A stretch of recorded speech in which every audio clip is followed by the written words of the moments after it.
America is always safer in the hands of the people than in the conference rooms of any elite. Sam Seder. They are unanimous in their hate for me, and I welcome their hatred. We must guard against the acquisition of unwarranted influence, whether sought or unsought, by the military-industrial complex. The Majority Report with Sam Seder.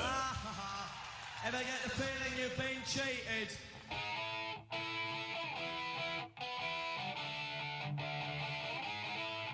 It is Monday, July 17th, 2017. My name is Sam Seder. This is the four-time award-winning Majority Report. We are broadcasting live steps from the industrially ravaged Gowanus Canal in the heartland of America, downtown Brooklyn, USA. On the program today, Craig Unger. On his piece in the New Republic, Trump's Russian Laundromat. Also on the program today, John McCain ill and Trump care on life support. As the CBO delays its scoring based on the delayed procedural vote. Also on the program, Trump supporters shrink and harden. He's got the lowest approval rating in 70 years at 36%. Is that right? Oh, maybe at this time. I think it's at this time. Meanwhile, Trump chalks up a V. You're going to get so sick of winning, folks. He's killed more civilians in his first 175 days than Obama did in his 8 years.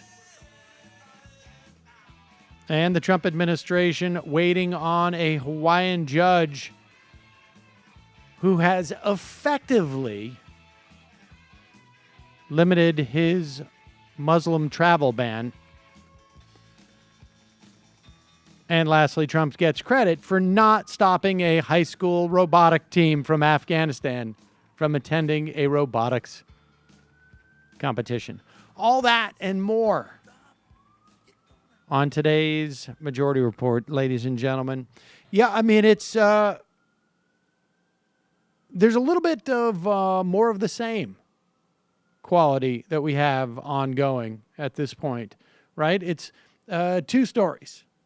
The parallel tracks, and one being the sort of ongoing Russian investigations and how this is hindering, I guess, Donald Trump's agenda.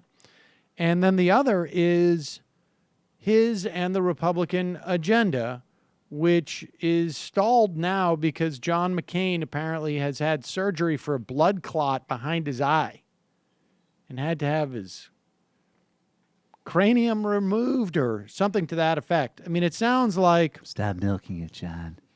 It sounds like he's going to be there for a while. He was supposedly a no vote on the procedural question of raising this bill, but I mean, John McCain, who knows? So that vote has been delayed. The CBO has delayed its scoring. We will have more on this. Still assume the Republicans are going to miss a couple of weeks of their recess. Don't know. But certainly there's an attempt by the right-wingers to continue to fight this fight, even though they could very well lose it. Here's Brit Hume on Fox News Sunday. He's sitting next to Zeke Emanuel, who is a health policy guy, Rahm Emanuel's brother, sadly. And but what's interesting here is Brit Hume seems to have stumbled on something without realizing it, which is that we should not have a an insurance-based system, a private insurance-based system for delivering access to health care. I don't know if that's what his point was, but it sure sounds like that. The triumph of Obamacare is this coverage for pre-existing conditions, which basically defeats the whole idea of insurance, which is, for example, if in the automobile insurance market, if you could wait till you had a wreck and then buy insurance and have the repairs covered, that's comparable to what we're doing but here. Britt, if I have Pause it. Hold on. Now, I want you to go back. Actually, that's not comparable. That's why you have a mandate, so people can't do that. What it really is more like is if you bought a used car that has 85,000 miles on it and nobody's changed the timing belt yet. You know you're going to have a timing belt soon, and the insurance covers were to cover timing belts. I guess that metaphor is a little belabored. But just go back a little bit. Nevertheless, forget about his metaphor. His overall point, I think, is probably correct. Market, if you could wait till you had a wreck and then buy insurance and have the repairs covered, that's comparable to what we're doing But here. Britt, if I have cancer... hold on, let me finish. Can I please finish? We got the to idea of see insurance is that you purchase it to guard against risks and things that may occur in the future.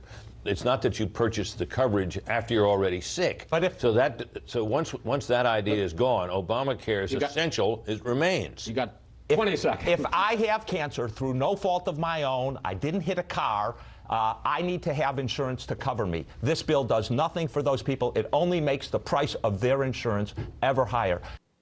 Yeah, I mean, that's right. But it sounds to me like Britt Hume is on his way to understanding this is a really poor system for delivering access to health care.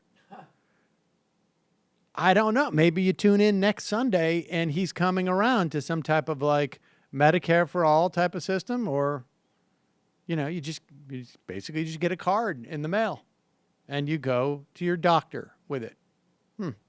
We'll see. I don't think he's going to make it there, but who knows?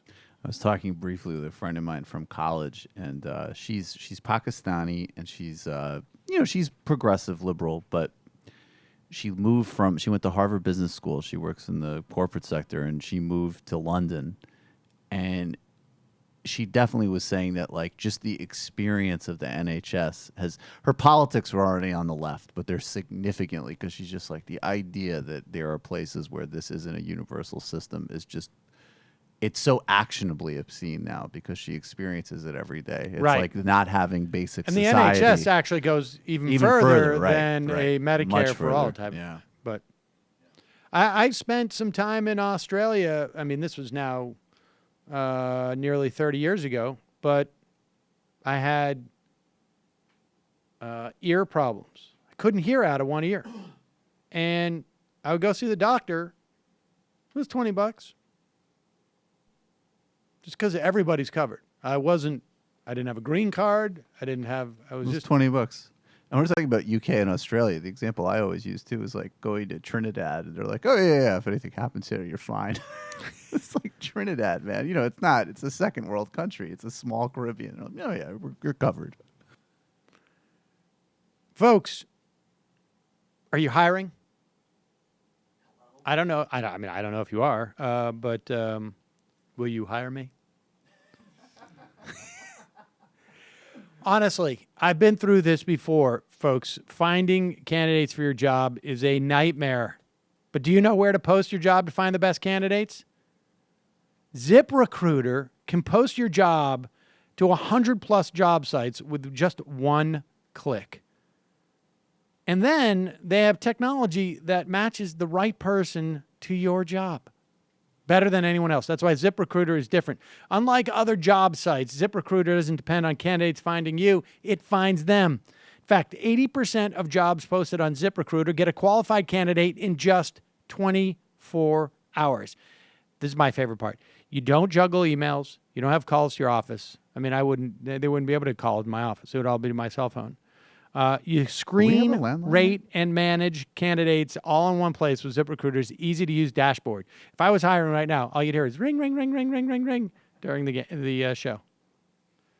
Find out today why ZipRecruiter has been used by businesses of all sizes to find the most qualified job candidate with immediate results. Right now, my listeners can post jobs on ZipRecruiter for free. That's right, for free. Just go to ZipRecruiter.com/majority. That's ZipRecruiter.com/majority. One more time, you can try it for free, folks. ZipRecruiter.com/majority. And speaking, if you have a business, small business, even if you're, I wonder if Matthew Film Guy does this. Stamps.com. I mean, the guy is got a small business out of his, he must send so much stuff. The amount of times he's got to go to the post office. Stamps.com lets you buy and print official U.S. postage for any letter, any package, any class of mail using your own computer and printer. Simply click, print, mail, and you are done. And it never closes. I don't know what time Matthew Film Guy posts his eBay stuff, but I imagine it's like 3 in the morning. You can print postage for letters or packages at your convenience 24/7. Plus, they even send you a digital scale that automatically calculates exact postage. They'll help you decide the best class of mail based upon your needs. Stamps.com brings all the services of the U.S. Postal Service right to your fingertips. Right now, you too can enjoy Stamps.com service with a special offer that includes a 4-week trial plus postage and a digital scale without long-term commitments. Just go to Stamps.com, click on the microphone at the top of the homepage, type in Majority Report, one word, Majority Report. That's Stamps.com, enter Majority Report. Stamps.com. Never leave your little eBay enterprise in Queens again to get stamps. And lastly, I am back in the studio this week, so I'm fully clothed. But I'm not saying, I mean, yeah, I am. I'll be honest. It's very abusive. But he wears nothing in here. Well, no, that's not my point. My point is that if I wasn't fully clothed, I'd at least be in MeUndies. Right. They're the softest, most comfortable underwear you will ever wear. Period. End of story. And look, summer is the perfect time to upgrade your underwear drawer. Really, any time is, but summer's good too. Why? Because everybody's going outside, you're feeling good, you're looking good. Every pair of MeUndies is sustainably sourced and made from micromodal fabric that's 3 times softer than cotton. Were you aware of that, Matt? Like, I knew you knew it was softer than cotton. I know you've been on it for 2 years, 3 years, whatever it is. But did you know that it was 3 times softer than cotton? I'm not so quantitative, so I wouldn't have been able to put it like that. But it's finally but what convinced him to but stop. I'm not surprised now that I hear it. It finally convinced you to stop going commando. This month's patterns were designed by the legendary 80s clothing brand Cross Colors, with names that live up to their bold design and bright colors. Increase de Peace, Ya Dig, and The OG. Right now, you'll save 20% off your first pair and receive free shipping only at MeUndies.com/majority. That's MeUndies.com/majority. There's a reason MeUndies has sold over 5 million pairs to date. And that's, I would say, probably like 2.5 of those are at least just Matt going around talking about it. Modal, man. If you don't love your first pair of MeUndies, they're free. There's this huge, like MeUndies is sitting there just going, like, why is there this like huge, we've got all these thumbtacks around North Dakota. Get 20% off your first pair plus free shipping at MeUndies.com/majority right now. That's MeUndies.com/majority. MeUndies.com/majority. The boys got news from New York City. Apparently there's a new underwear company. Oh, my God. Sweetheart, would you say 2.5 times more soft than cotton? I assume all the Jews up there like to keep themselves comfortable when they're controlling the world's currency supply. All right, we got to take a break. When we come back, Craig Unger on Trump's, what's that? Craig Unger. That's what I said? No, I'm sorry. I thought you said Frank. Completely misheard you. Frank Unger is the guy from, like, House of Cards. Craig his Unger. name? Oh, that's Frank Underwood. Frank Okay. Unger's better. Craig Unger on Trump's Russian laundromat. We'll be right back.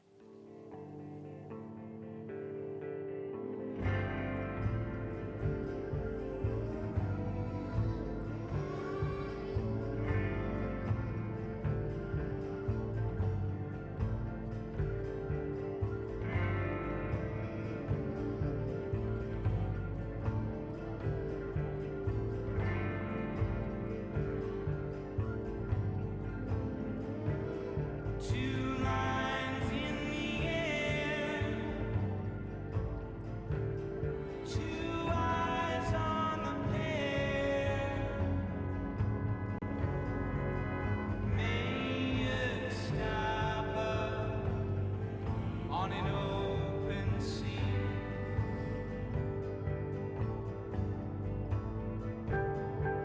But you turn away. No falling today, no wind in the night. You're putting slack in the lines.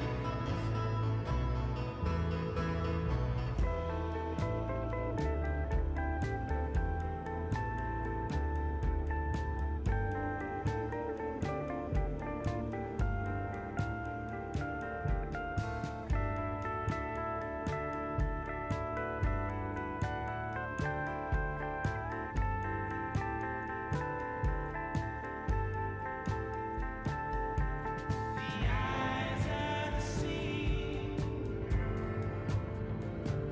so easy to me. May you stop a deaf and blind like me. When the phone doesn't sing, phone doesn't ring. So what will you find? May you stop a line.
We are back.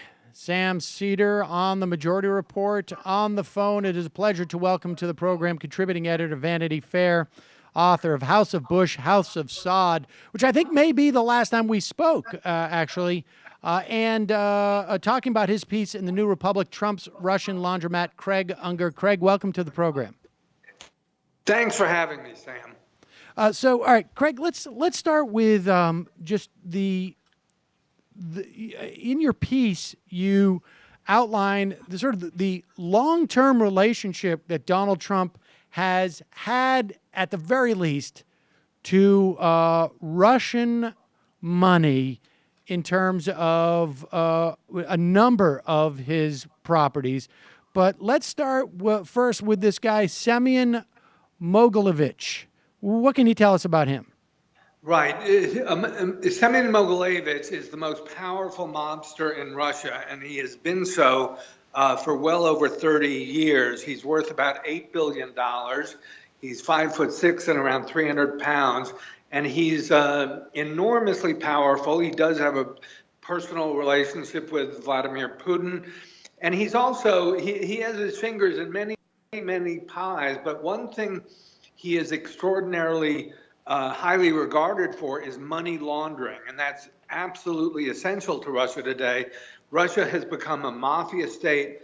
There's been approximately $1.3 trillion in fight capital since Putin has been in power, and that calls for a lot of money to be laundered. And so, I mean, real estate represents something. I mean, does it represent something unique when it comes to money laundering, or is it just one of many different types of methodologies? I think it's incredibly important, because if you need to launder that kind of money, the other way that's sometimes used are casinos. And of course, Donald Trump owned casinos as well in Atlantic City.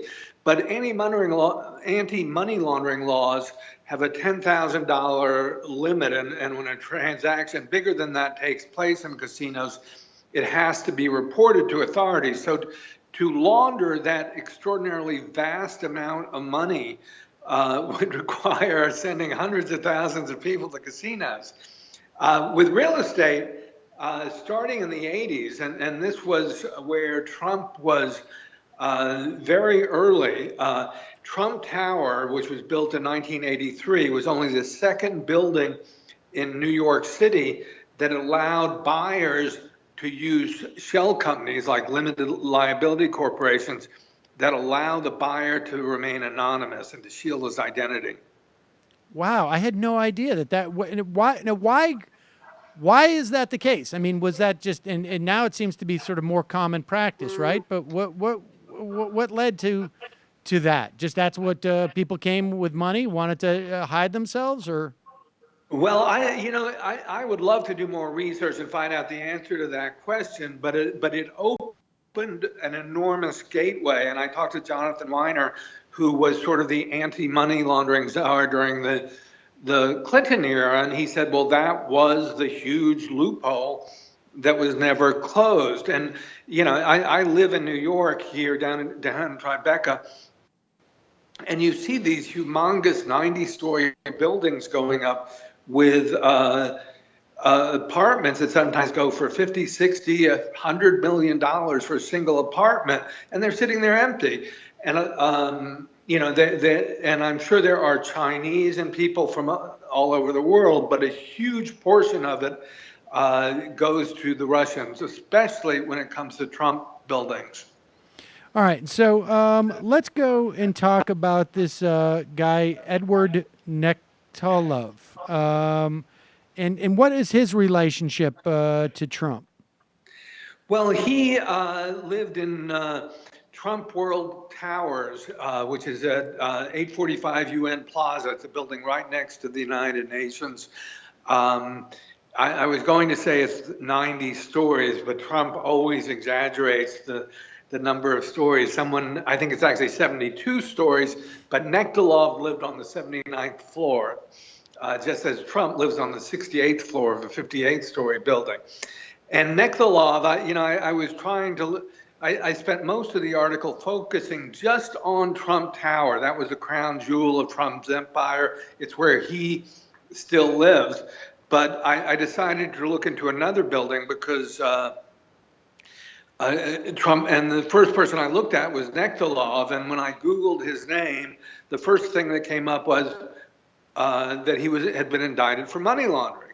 The second thing came up that was that he was cooperating with authorities. The third thing that came up was he was assassinated the next day. And that's sort of typical. You find in that building, floors 76 to 83 are, I believe, more than a third of the residents there are Russians. And what you see is a huge number of apartments being sold in Trump-branded properties to Russians or residents of the former Soviet Union. So how is it that, I mean, you know, and I imagine there's Russian money in various different buildings around the country, and I mean, I should say the city anyways, but how is it that so much of that money in his buildings, particularly in Trump Tower, came from Russian oligarchs? Well, one is these are not just ordinary Russians, and a lot of them are either mobsters or oligarchs, and I found 13 in just Trump Tower alone, and I think I added in Nektalov and maybe one or two others from other buildings.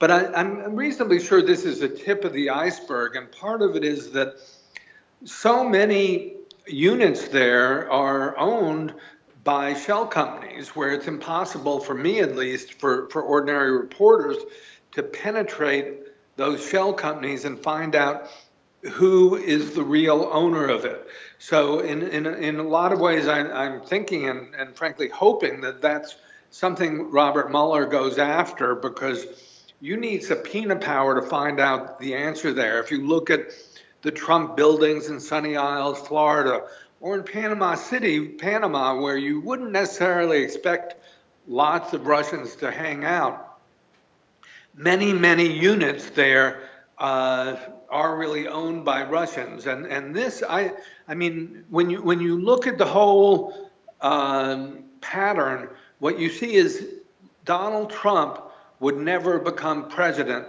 without the help of the Russian mafia. I mean, explain that.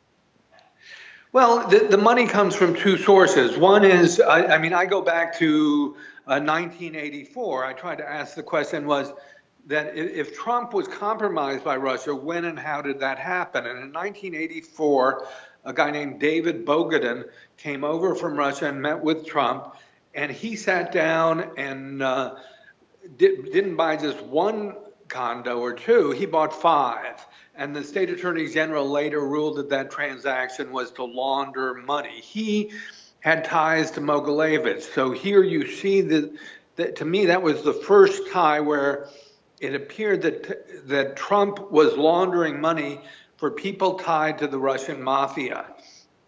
And you can see that pattern go on for more than 30 years. In some places like Sunny Isles, Florida, there are hundreds of units sold to Russians that way. Same for Panama, for Trump Tower, Trump World Tower, for Trump Towers itself. But in later years, you see a second phase happening starting around 2002. And that time, Trump had faced multiple bankruptcies. He was approximately $4 billion in debt, couldn't get a bank loan.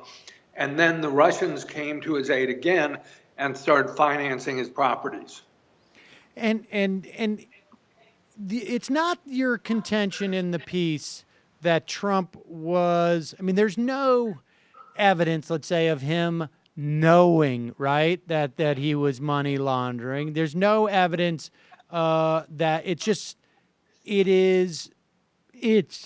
an amazing coincidence, or we should say, I mean, to be fair, this is a guy who clearly doesn't care where his money comes from, right? I mean, so how hard is it to sort of like have the guy show up with a suitcase full of money, or however they deliver their money, to buy these apartments and ignore where the money's coming from?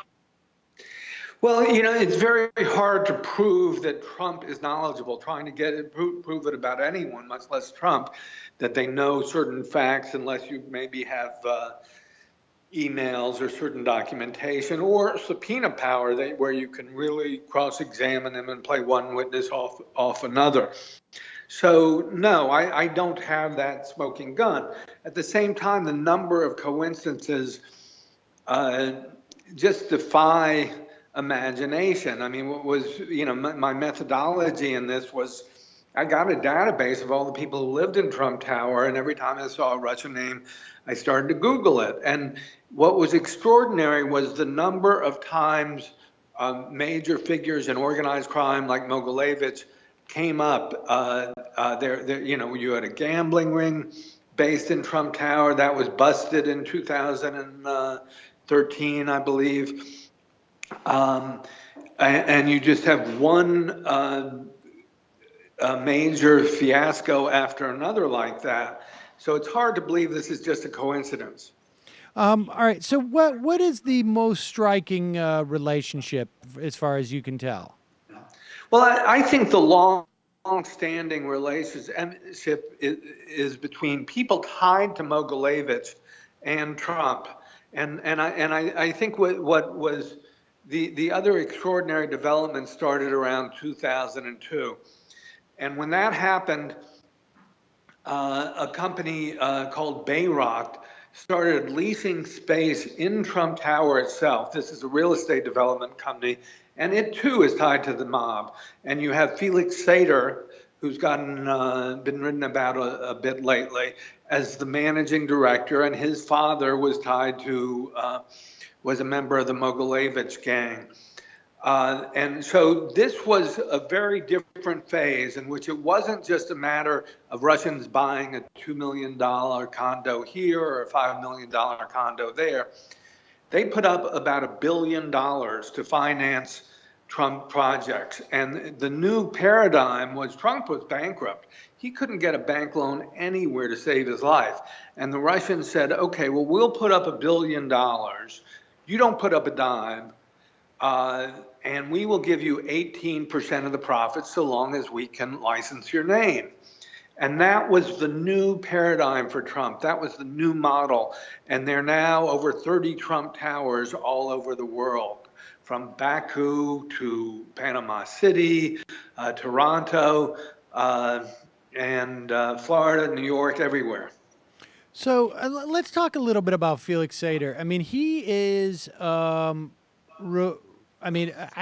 far as I can tell, just from news reports, he is both an FBI or has been an FBI informant, and I think was also credited with being a CIA informant. From what I can tell from just written statements from various people, including the former AG Lynch. Back, I guess, when she was in the Eastern District of Manhattan U.S. Attorney's Office. I mean, so tell us a little bit more about Felix Sater, because he to me strikes me as a very interesting figure. Well, he's fascinating. He's been convicted twice. Once he got into a bar fight and stabbed a guy in the face with a broken margarita glass. The second time he was convicted in a pump and dump stock scam. And then, as you say, he turned government informer. And in many ways, he's sort of a Russian version of Whitey Bulger. I don't know if your listeners are familiar with Whitey Bulger, but he started working with the FBI, and they kind of allowed him to continue with his criminality.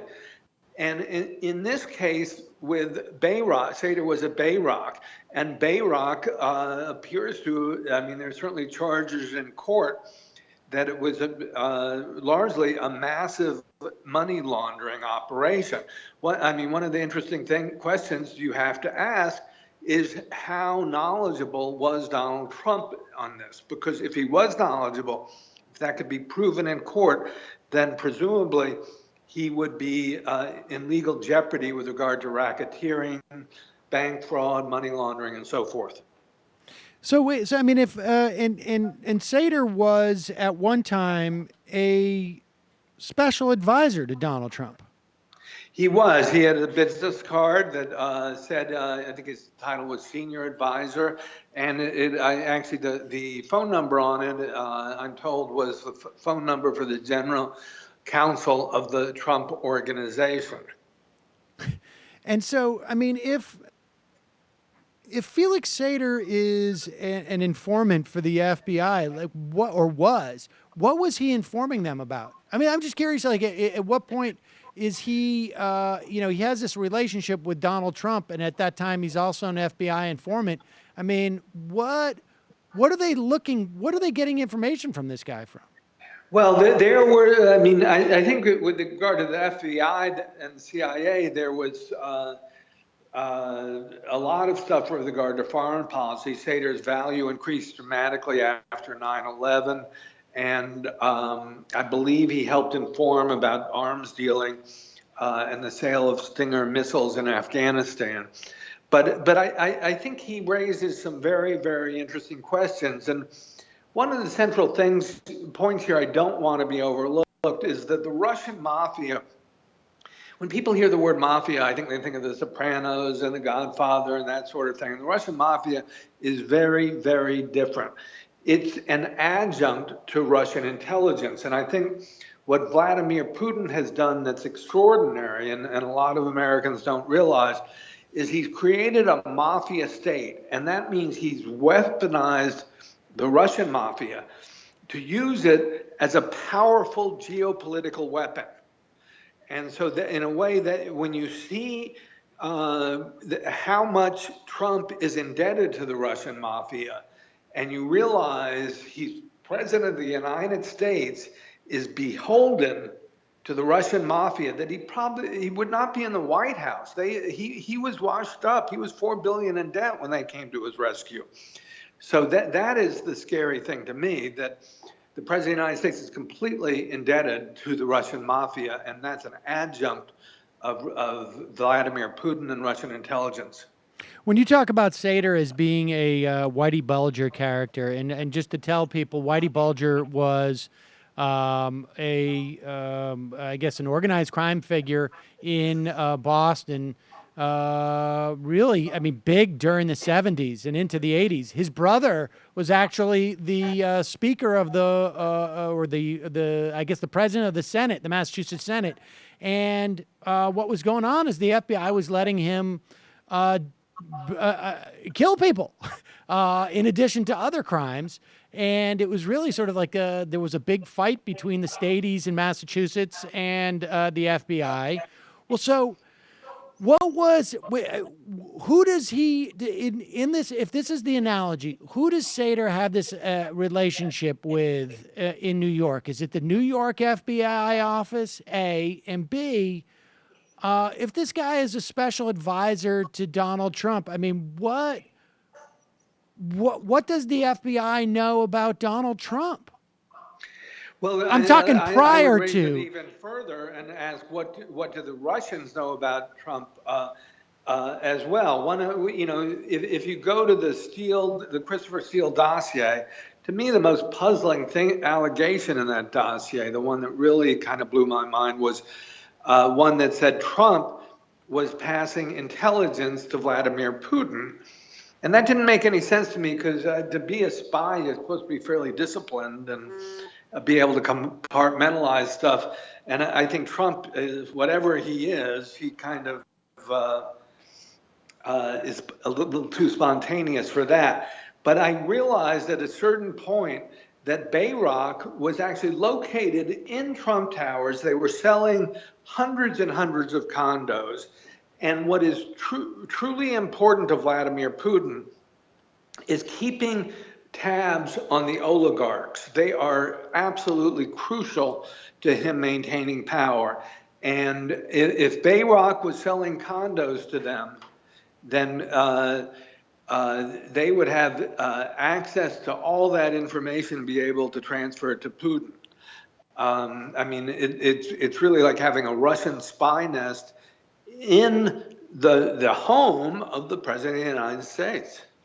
I mean, I don't mean to keep harping on this, and if this isn't an area where you have info, then no problem. But I'm curious as to what the FBI, the people who were working with Seder. I mean, this guy was prominent enough that, like I say, Lynch was writing letters on his behalf at his sentencing hearing, and in his so.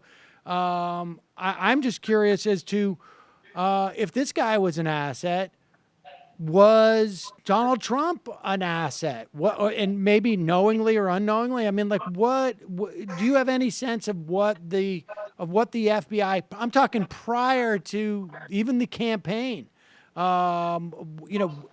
If this guy is just viewed as I don't know, like the guy who owns the salami, the meat market where the Sopranos used to hang out. I mean, or was he something different?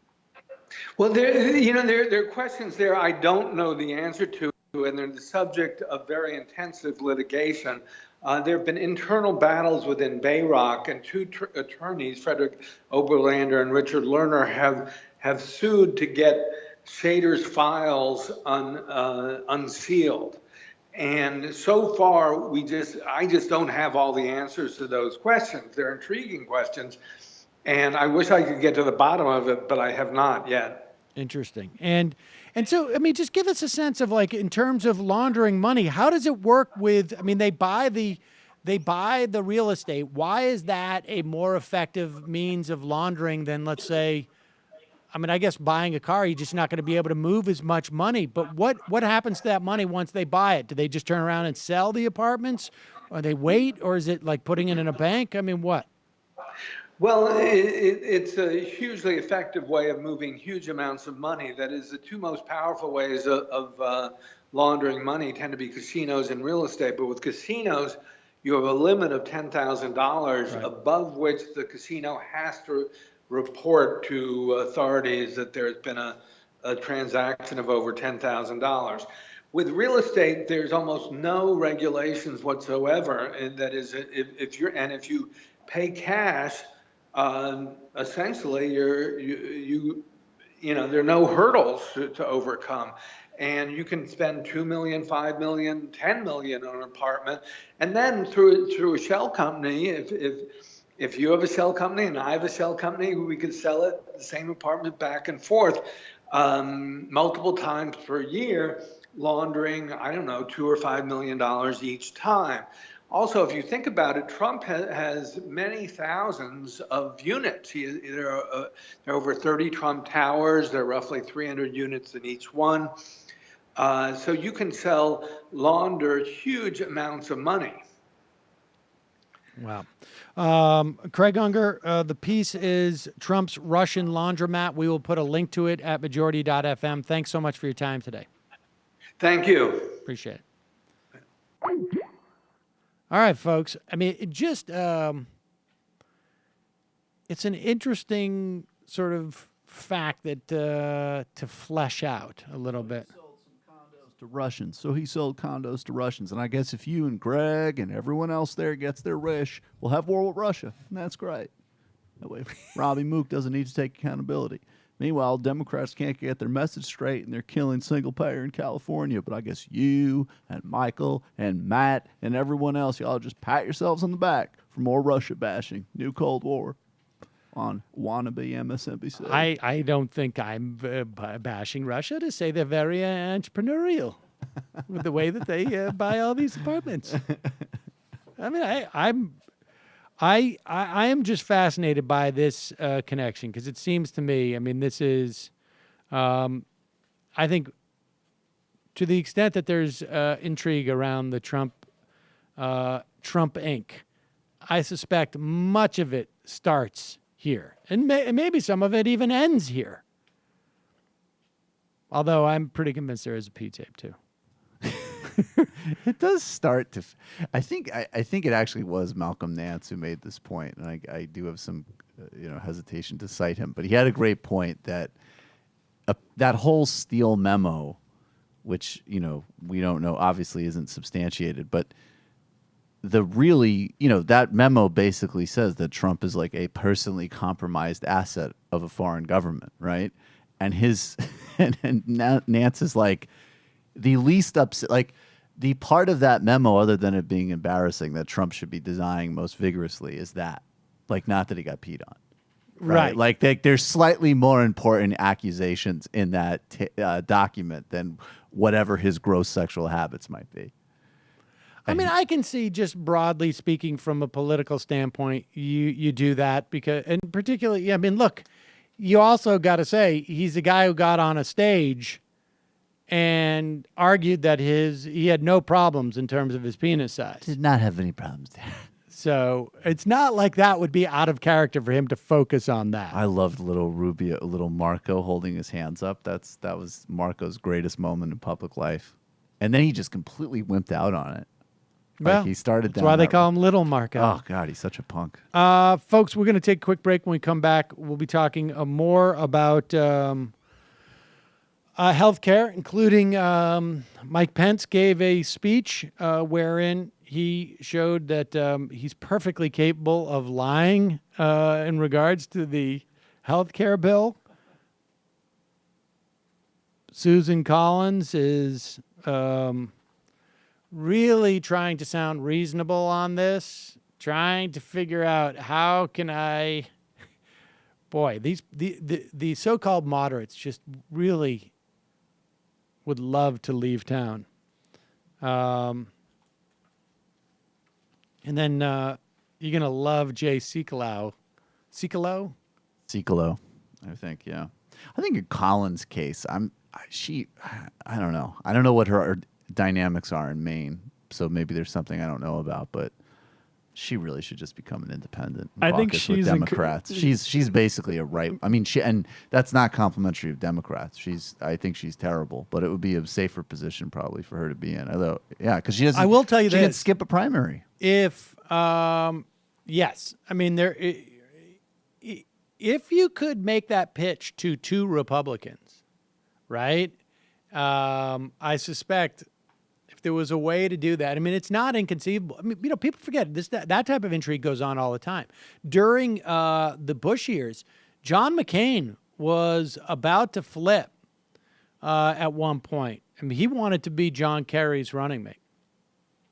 And he was about to flip at one point. It is really a function of, for a lot of these people, how can they put themselves... There's two things. One, how can they put themselves at the fulcrum of everything that's going on to satiate their ego? And the other is, how can I make my life easier as a politician? And, I wouldn't be surprised if a guy like Dean Heller wasn't a conversation in his office, like, just for, some giggles. So what I've heard is that, and I think it was the Favreau, like the Obama guys, I think were saying this, like on that Keeping It 1600 or whatever their podcast is called, but that the only reason that Heller is not a solid no on this, because Sandoval opposes it, who's a Republican. And it's very difficult for him. Deeply is that Steve Wynn is basically like if you vote against this, I'm going to destroy you. I'm going to primary you. Yes. It's literally one casino plutocrat terrorizing this guy. That's the only reason he's up in the air. And my understanding is Steve Wynn is blind now. And really? So, yeah. So that's what happens. You lose one sense and you build another. And that must be just, domination. But I mean, for a guy like Dean Heller, not even doing it. Look, if you got a guy like Dean Heller, he's got to look at this and say, like, okay, if I flipped and became a Democrat. Right. Skip the primary threat. I have no primary threat. Yeah. I mean, from his perspective, like obviously the deal, he would cut a deal with the Democrats, right? And there would be a primary. I would imagine it wouldn't be hard to find somebody, but I think it's like the establishment would be with him. Of course. And it makes a lot more sense to try to turn those Republicans than Republican voters, in my opinion. Oh, yeah, they're a lot more rational. Yeah. I mean, I'm not advocating this. I'm just suggesting that it's very possible. You know, Dean Heller meets Susan Collins at the commissary, and over tapioca, they're talking about it. I don't know who else would be a candidate for something like that, to be honest with you. Maybe Jeff Flake, who is getting grief, but I doubt it. No, I doubt it, because Flake's also still playing to the far right because he came out with, but he supported Cruz's thing specifically. I don't know. Not Capito, no. Nope, nobody so else. Be those two. And Murkowski might just vote against it. And didn't she already years ago deal with her own crazy primary challenger? So maybe she's a little bit inoculated. Like, you guys already, because didn't she lose and then win as an independent? As a write-in. Yeah. So I would imagine she's like, yeah, what are you going to threaten me with? All right, folks, going to take a quick break. Just a reminder, it is your support that makes this program possible. You can become a member by going to jointhemajorityreport.com. Jointhemajorityreport.com.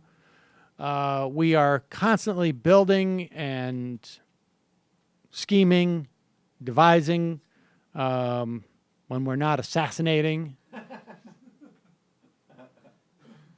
And, I'm going to need some time to go to Haiti in September, just FYI. And you mean to get back from Haiti, right? Didn't you? I don't know. All right. So your support helps us keep this program alive and to hide the double lives that we're leading here at the Majority Report. You can go to Join the Majority Report and sign up. Also, justcoffee.coop, fair trade coffee, tea, or chocolate. Use the coupon code Majority, get 10% off. Also, you can gift the Majority Report, and I don't even know the URL. Is it? The only one I know is the Cuck Nation one. Majority Gift, I think it is .com. I should probably, majoritygift.com. So if you want to gift, you can gift 1 month, you can gift a year. Super, super easy to do. So majoritygift.com. Going to take a quick break.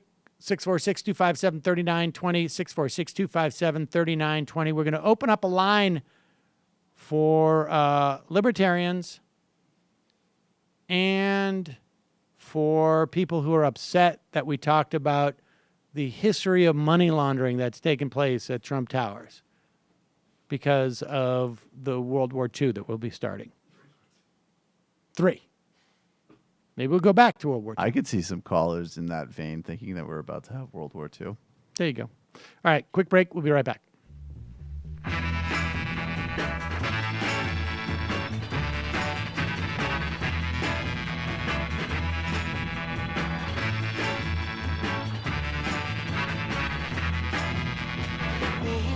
All the time. She said no, no, no, no. Like to speak my mind. She said no, no, no, no. And I know her time's not free. She didn't waste none on me. Situation sad. She said no, no, no, no. Things are looking bad. She said no, no, no, no. And if it was up to me, I'd tell her a thing or three.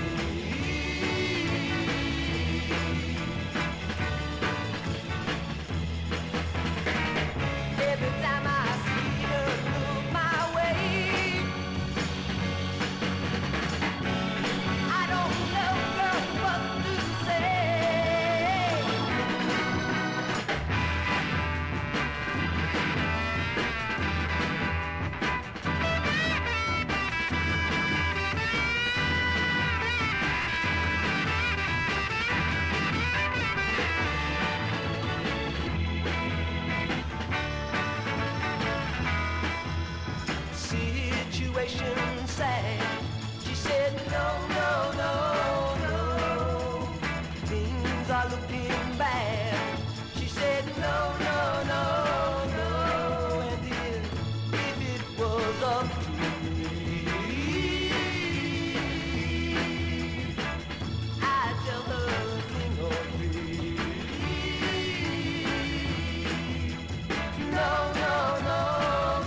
We are back. Sam Seder on the Majority Report. Ladies and gentlemen, Vice President Mike Pence, when he's not doing his best Sergeant Schultz impersonation regarding any contacts or any meetings that any campaign officials might have had back in the day, he's now out there shilling for major cuts to Medicaid by playing a little sleight of hand. Here he is speaking to the National Governors Association on Friday.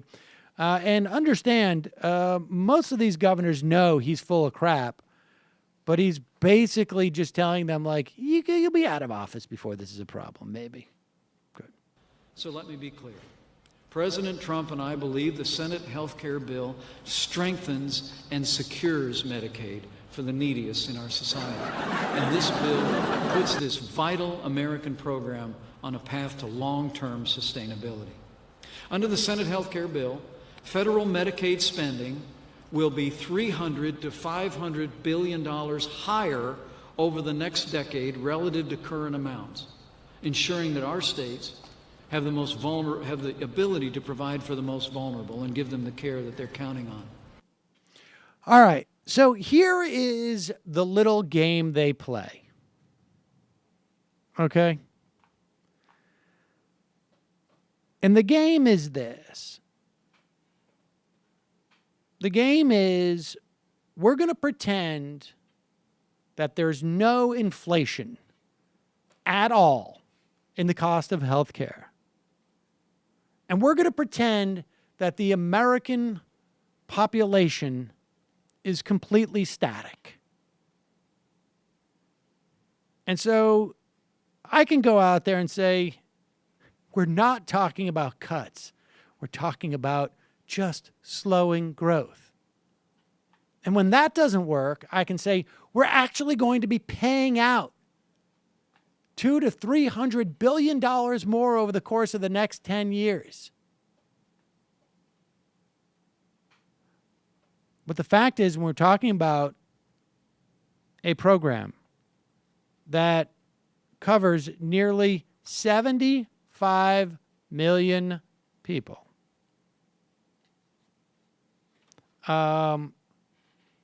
if you know, you're the CBO, and you estimate that the cost of care for an individual Medicaid beneficiary will increase by 4.4% each year, then you know the Senate's version of Trump Care, which projects that it will cost 2.4% per year, then it is a cut. It doesn't cut the actual dollar amount. It cuts the actual amount of health care provided.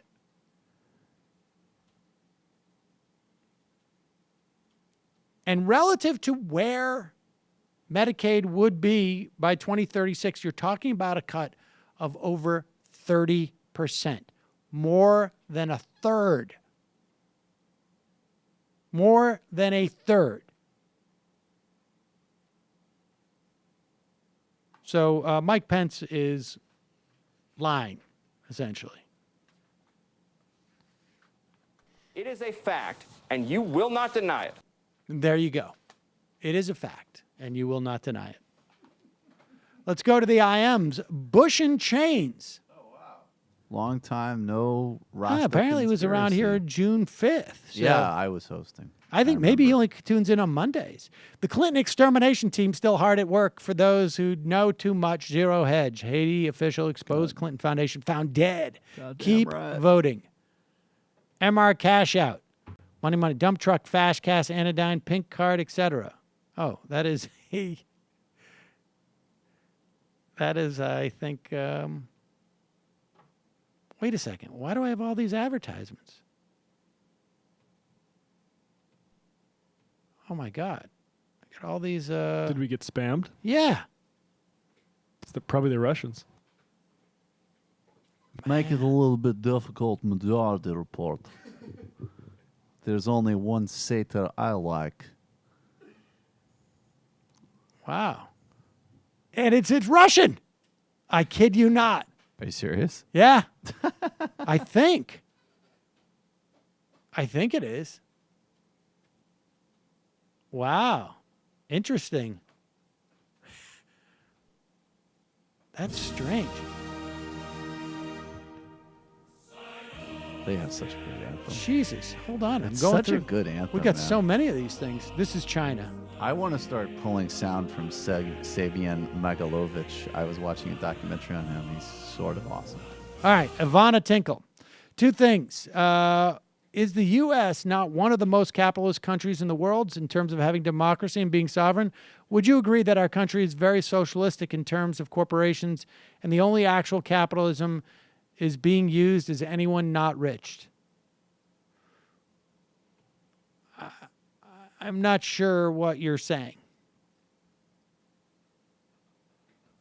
to be honest with you. John McCain's blood clot. I'm doing my best here, guys. Sit tight.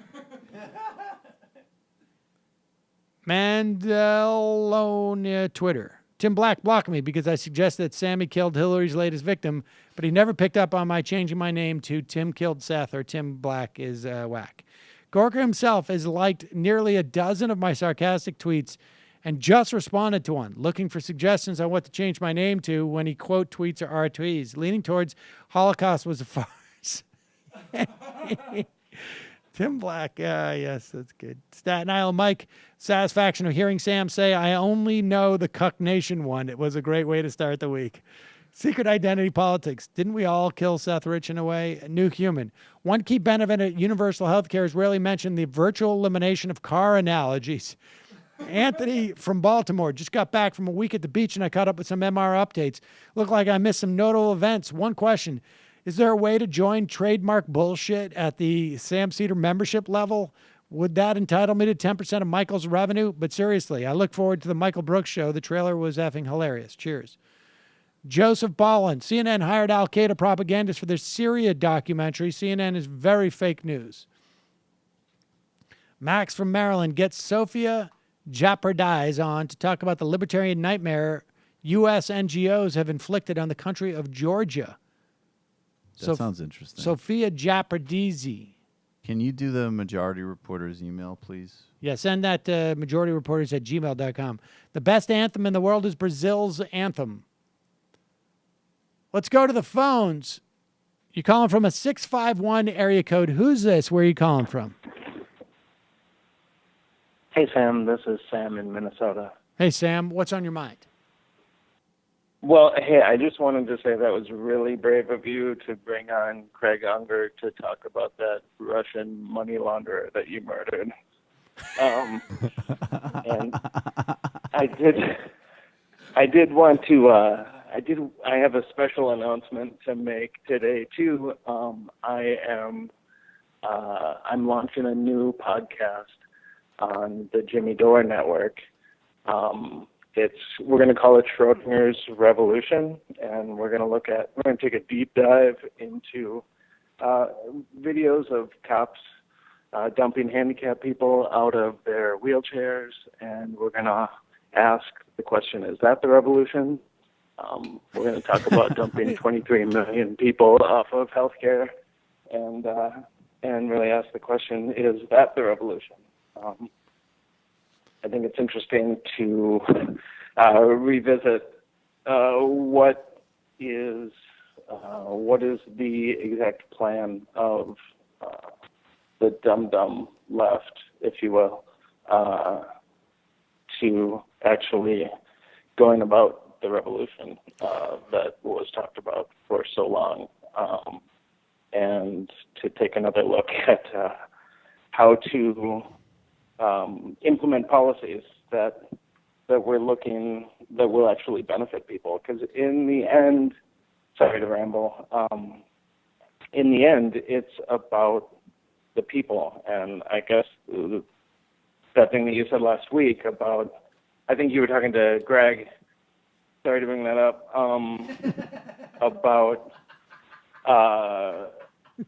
about people being the center of the reason for why we implement policies and not ideology. And there's an aspect of conversations I have with people, and I'll hang up in a second, but where people seem to want to discover an ideology that fixes everything, that fixes all of our human problems. And if we have this ideology that we maybe engrave on stone and hang up at our Capitol, that will be the thing that saves people in all cases moving forward. And it's work. Politics is hard work. It means compromise. Certainly our ideologies inform our principles and our values. But I guess I'll end with a thank you for bringing that up and kind of bringing that into relief. I appreciate the phone call, and thanks for almost blowing my cover. I guess it is hard work to shill for the Clintons. Yeah. Shill for my wife. Got to go on to... speaking of which, so this bears repeating. Now, look, there were many times on this program where we criticized President Obama for his drone campaign and for the targeted assassinations, both on moral grounds and on the grounds that when you set up a system where you use certain types of intelligence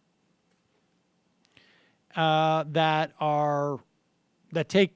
make certain assumptions about the targets that you lock onto, you end up killing a lot of civilians, and you end up creating, you end up terrorizing populations, and it becomes self-defeating. Daily Beast reports today that the civilian casualties from the U.S.-led war against the so-called Islamic State are on pace to double under President Donald Trump. It's according to an Air Wars investigation for the Daily Beast.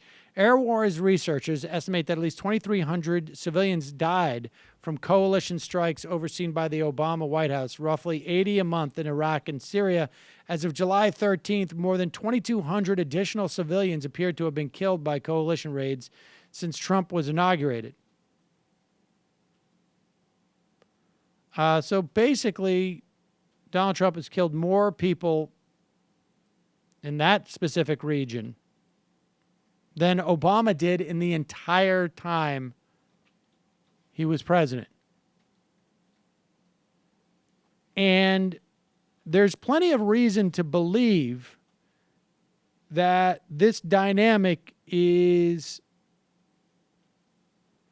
going to play out sometime shortly in Yemen, because the Trump administration has already made it clear that, just from a process standpoint, they are loosening the restrictions on the military that purport to protect civilians. So now maybe it's not shoot when you see the whites of their eyes, but now when you're just convinced they have eyes. So we're going to see more of this. Again, I'll make the point that I made during the Obama years, which is not to in any way forgive this. But it's better than a land war. George Bush killed 100, 120, 130 times more civilians were killed as a function of his escapades. 200, I mean, hundreds of thousands of people died. Yeah, and I just think that that this is another thing we pointed out during the election. Like, basically what Trump was overall promising to do was just a more violent, reckless version of what Obama was doing, which was a major problem to begin with. Like, people would isolate these things that he would say where he would critique the invasion of Iraq or whatever. And yeah, I guess from that perspective, he was saying, and obviously he could break any of his words at any moment, we shouldn't have more ground invasions. But then when he was talking about, bombing the shit out of people, he was basically just saying, do what Obama's doing just without any limits. So it's another area where and I will people remind need to you, take we responsibility. have expanded our force in Afghanistan by 4,000 people. I mean, and we're the only next 6 phase months is to make into it, this. And the next phase, well, look, and he just had the the- meeting with Eric Prince, Right. the guy from DynCorp. That's the new plan. Is just turned it into Mercenary handed over to mercenary force And to allow them to raise their own funds by basically taking tax. I mean, it's unbelievable. It's unbelievable. Well, it kind of really protection racket. Yeah, it makes the fact Listen, that it's really what a Mr. heroin Trump, war a what lot we- clearer, yeah, right? What we really are interested in is perhaps having this territory for us, and then we kick back a little bit to you. Everybody's happy. Boom, boom, boom. The Taliban is a fucking totalitarian regime. We're trying to let the little broads go to school. But so there you Gotta have it. protect the heroin rackets. If you've got a sound drop, I'll take it now. But there you have it. Donald Trump successfully killing more people in Iraq and Syria. You know which sound in drop. just 7 months, as opposed to Barack Obama's 8 years. Of course, he's outdone by Russian bombing, but nevertheless, still an accomplishment. I'm sure people are very, very proud in the White House of that achievement. I voted for the candidate who had a Green New Deal, so I feel proud of myself about that. Okay. Let's go back to the phones. Calling from a 312 area code. Who's this? Where are you calling from? Hey, Sam, it's Luke from Chicago. Hello, Luke. What's on your mind? Quite a few things, but I just wanted to talk That is about 2 appropriate points to in share with particular. us, I should say. I guess the first one is the Biggie Tupac dynamic with, Jimmy Dore, the East Coast West Coast battle. Right. I get where you're coming from with a lot of the, sensationalistic bullshit, but deep down, I like where you guys overlap. What you guys have in common. Same suit. I listened to a show Same over the suit weekend, from Gentleman's and Warehouse. he did exactly. He did a great job on going through Dick Gephardt and all of his connections and, kind of the healthcare dynamic. But, to your point, he comes back with, hey, I'm no attorney. I'm just a jag-off nightclub comedian. And I think that diminishes his credibility, and he just shouldn't even go there. But Mike McRae is hilarious. I like his show. I want to support it. And I hate all this infighting on the left. I mean, Glenn Greenwald and Jeremy Scahill have been tearing Rachel Maddow apart. And that's a segue into my second point, which is, this Russia thing it's a long slog. And everyone tears up Rachel for, going into this in great detail. But I'm just wondering, and I'll leave it at this, if you think everyone's impatience and everyone referencing the whole Russia scandal as if today is the final day of deliberations and there's about to be a judgment handed down, do people think that the Democratic break-in or the Watergate break-in happened on a Friday night and Nixon resigned on a Monday? I mean, that took a long time, a lot of evidence gathering. Look, I don't want to speak for... I just hate the lack of patience. I don't want to speak for... I don't think it's a question of patience. I think there is an element of hysteria that's out there. I think clearly, clearly part of this is that there was a certain amount of elevating the threat to get people to pay attention. Now, I do think the potential that there could have actually been attempts to hack voter rolls or actually successful voter rolls hacked. There's now a report today in the Wall Street Journal that South Carolina sustained multiple attacks on its voter rolls. Illinois, apparently they got 90,000 voters worth of information. We don't know if it's Russia, but I'm just saying, broadly speaking, that type of stuff, it seems to me, let's just assume it's just anybody. Sam, do you know the specific thing with Scahill and Greenwald and Rachel, though? That they have a specific They're beef? not. It's not just and I don't want to get into No, it. I don't. But it's not just critiquing her for overcovering Russia. She implicated them sort of in that fake document. Yes. So it's Right. much Fake more, document thing. Much more That was specific much because more she problematic. indirectly was really questioning their methods, and I mean there's more going on there than just curating stories. Right. That part. It seems to me that's a separate issue. Which is, and they said that BuzzFeed got the same stuff and didn't even bat a lash because it was so egregious and so fake. And then she spent 22 minutes dissecting it and explaining why it was a fake and all. Yeah, I got that whole point too. Yeah, I think that's a separate to your caller issue. Today, this all comes back to, I think, the hapless idiocy of someone being controlled who has all these in 2008, Trump Jr. said, we've got tons of money pouring in from Russia. Right. During the campaign, Trump says, I don't know Russia. I have no business in Russia. Tax returns. There has to be the money laundering angle. So I appreciate, I appreciate the work you do and having, great guests on that dig into this stuff and everything else. I've been a supporter for over 4 years. I think the last time I called in was during the 2012 cycle. You're going to get one of these.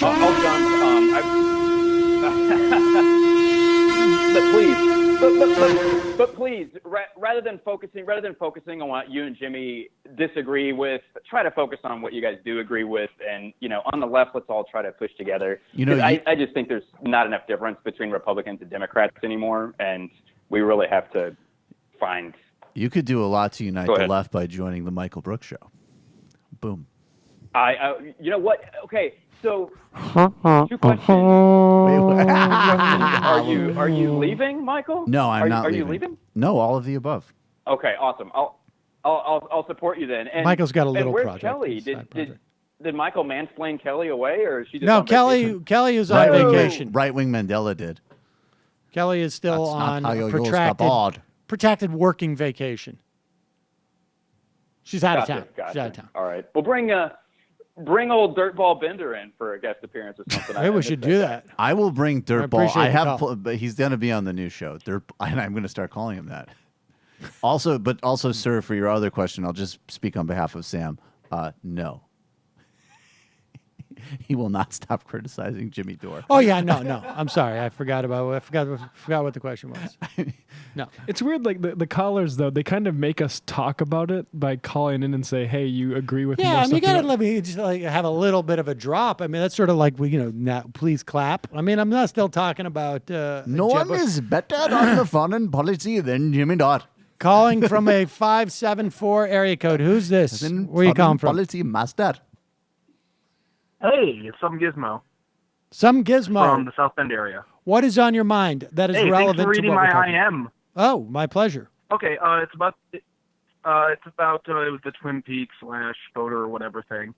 My question is about the Russian information that came about Trump Jr. How did the New York Times even start around that? Because I have a feeling that the Russians might have leaked that themselves as maybe like some sort of weird punishment for Trump not acting quickly enough on sanctions and everything else. I just gotta get the feeling of this might be the first shoe dropping of somebody was colluding. I don't know how they got a hold of calling him out on it. I don't know. I mean, I think it's all Kushner, right? I mean, I think because look, Jared Kushner had to go back and put on his forms months ago, maybe a month or two ago, and apparently there were members of the intelligence committees who knew about this meeting as early as April, or I guess as early. Okay. And because Kushner, had to put it on his security forms, and I imagine the emails, I don't know who they came from, or at least part of them. Part of them probably came from Kushner, or his lawyers. I mean, I think this, what we're watching is a lot of like people scurrying around trying to make sure that they're not the fall guy. And I think that's what we saw there. So it's just a lot of people jockeying around not to take the fall. I that think makes so. a lot of sense too. Yeah, oh yeah, we're going to see a lot of Oh, that. and I have. It's going to be like the race to the bottom. Uh-huh. I also have one more thing that happened over the weekend. I don't know if you're familiar with the Doctor Who television program, but recently they dropped that a female actress would be playing the new Doctor, and what the fuck? Men's rights activists lost their goddamn mind. Unbelievable. It's Doctor Because- Who, not I know. Mrs. Who. It's so dumb. Doctor is a gender neutral title. A. What? Maybe B, where you're they from, have- buddy. they're an Doctor's alien a race that general. has two Get hearts. off my lines, you cock. None of the prior Doctors played him had two hearts in real life. Homo why are says they what? complaining about that? I can't believe, like, what has it been? Like, I watched Doctor Who as a kid when it was the guy with it was probably the first one. You know, I have no idea what's going on now, but it was the guy with the long scarf and the curly hair. That was the fourth Doctor, Tom Baker, for like 7 or 9 seasons. Yeah, and I have a scarf myself. I'm a bit of a nerd about that. This is what the left has done. But my point is, like, how many years does Doctor Who have to be a guy? Every year it's on the program, It's Rachel. well established in canon that he was a female in his childhood. So it's totally within the canon of this weird fantasy world that they're complaining about, that it's a science fiction show. Yeah, You don't I need mean, to abide by our think reality. about what we're dealing with because of what happened with Ghostbusters. I mean, the nobody's ever going to be the same. This isn't science fiction. This is real life. It's destroying the fabric I wonder what of Sebastian Gorka society. would say about all this. What? Gorka? What would Gorka say about this Doctor Who? Yeah. As long as he's not a Jew. As long as he's not a As long as he's not Dr. Huskin. Hustein. Dr. Appreciate- Bromstein. Anyway, presume. I love your guys' work. This is my first time calling in, so thanks for taking my call. Appreciate the Hope call. Wish Michael the best new show. Thanks. And Michael, you should probably have that YouTube guy H Bomber guy on.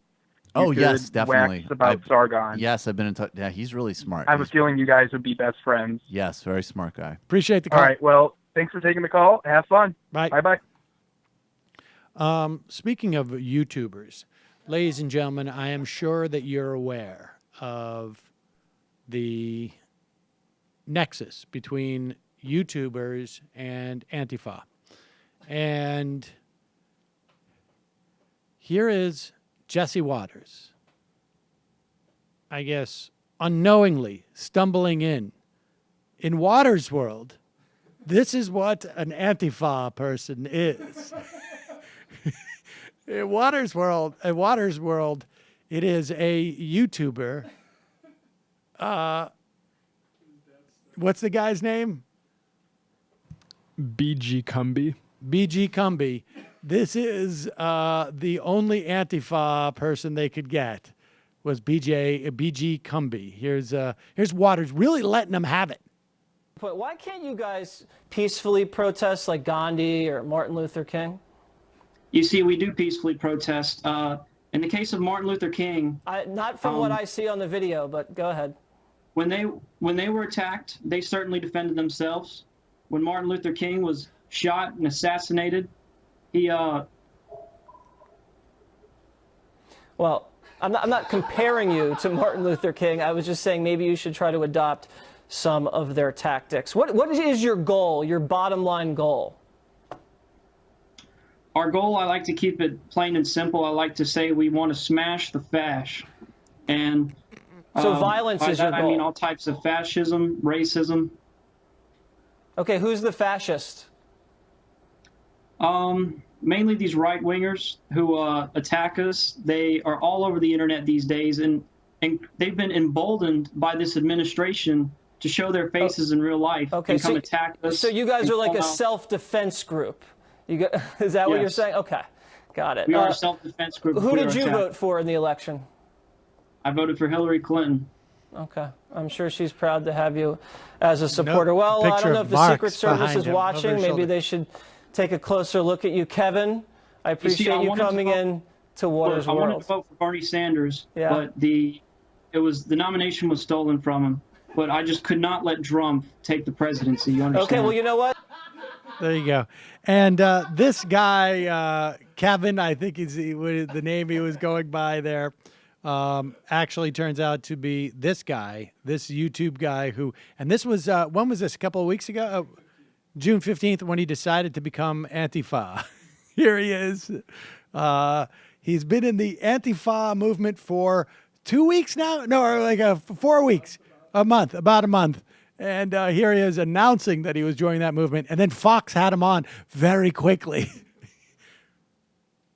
Comrades, it's me, BG Cumby here, with something of a major update. As you all know, ever since Trump got elected president, it's been my goal to personally take him down. You see, celebrities all hate Donald Trump. So, in order to become the most famous celebrity of all time, as I stated was my goal earlier this year, I'm going to be the one to stop Trump's reign of terror. And the first step to achieving that was to join Antifa. We smash fash. There you go. Guy's been Antifa for a month. And he makes it onto Fox News. I love it. Jesse Waters said the Secret Service should look into that guy during the interview, and I actually have some of the same technology that the Secret Service would have used, and that's how I found this video. Google? He joined Antifa to become famous. Oh, Jesse Waters with another huge journalistic coup. It's also just like so great that his whole career is built on like harassing people on the street and dumb segments like that, and he has no understand. It would be like, it's not exactly the same thing, but it's kind of like the Jerky Boys getting pranked or something. Like he has no sense of somebody doing sort of what he did to him. Right. You know? Matt, I just want to say kudos on developing the technology to find that stuff. It's pretty good. DX Fool. Hi, folks. As a former shortwave radio nerd, I recognize the name Bay Rock, pronounced Bayrock. It is the name of a former clandestine radio station in Nicosia, Cyprus, serving Turkish minority. Now Bayrock Radio and TV. It's the state broadcaster of the Turkish Republic of Northern Cyprus, which is regarded as illegal by Cyprus, Greece, and the UN. Right, Michael? No wonder Trump hotels have a lot of Ottomans but don't serve Greek yogurt. Scotland Macbeth. Sam, party switches usually happen in order to switch from minority party to majority party. In exchange, you usually get a cushy chairmanship. In addition, it's usually you get the majority to magic number. Think Specter in 09, Jim Jeffries in 01, votes in the Senate majority. Collins could switch after 18 if the Senate's at 50. No, that's why I was saying it would take two. I guess even then... it would be 50-50 on everything, and Pence would have to vote for everything. That's the problem. But, I mean, what you're saying is true, but it's still conceivable that a guy like Heller just might say for his own self-preservation, we have an easier time as a Democrat. Yeah, no, I think that's what it would come down to. Medium Steve, there's an interesting new book out, Devil's Bargain, Steve Bannon, Donald Trump, and the Storming of the Presidency. I was formerly known as Big Steve, but I had to give up that title to Bannon, and now that the alpha males are back and everything. Billy Buckner is now. No, Billy Buckner. What? You finally called me out on the 3-1 Sox to Yankees titles lately. Well done. Though I wouldn't hold the Yankees 27 World Series titles over a Sox fan. I do think the ones who are alive should be held to account. So it is more like 7-3 Yankees in World Series since you and I have been around. But I hereby release you of having to say Billy Buckner before reading my incessant IMs from this day forward. I will now go by the name of the rooting section of whoever the best player among all the Yankees and Sox current players happen to be at the time. It seems like it's going to be Aaron Judge for a decade. Golden Monkey Boys on the golf course fueled rant Thursday. Sorry, everybody. Sorry about the dummy. But you were trying to pigeonhole me into the idea that they just targeted 70,000 people and converted 100%. They target a large enough group that their applied conversion rate, as adjusted for the quality of data they set they would have, would get their projected vote totals in these 3 states to 50% plus a little extra. Their actual campaign in these 3 states yielded 70,000 or so extra. Actually, yes, I think even maybe a little less, but yes, okay. The micro-targeting allows you to be materially effectually without leaving traces of a large coordinated campaign. The electoral system just testifies the impact. I was trying to make 2 points Thursday. A well-funded, state-of-the-art data analytics campaign with rich data set does move public opinion at a higher rate than 1%, or there wouldn't be an industry. Okay, but that existed distinct of the Russians. Understand, Cambridge Analytica is just a company. Right. She had her company, they had their company. 2, we can take off our Democrats, Jared, drop all the Clinton baggage, and just be demanding as U.S. citizens of fair and free elections. One candidate soliciting, encouraging, and covering for Russian operations within our borders is historic. I agree. But let me just address one more time the but for and determinant, okay? If I'm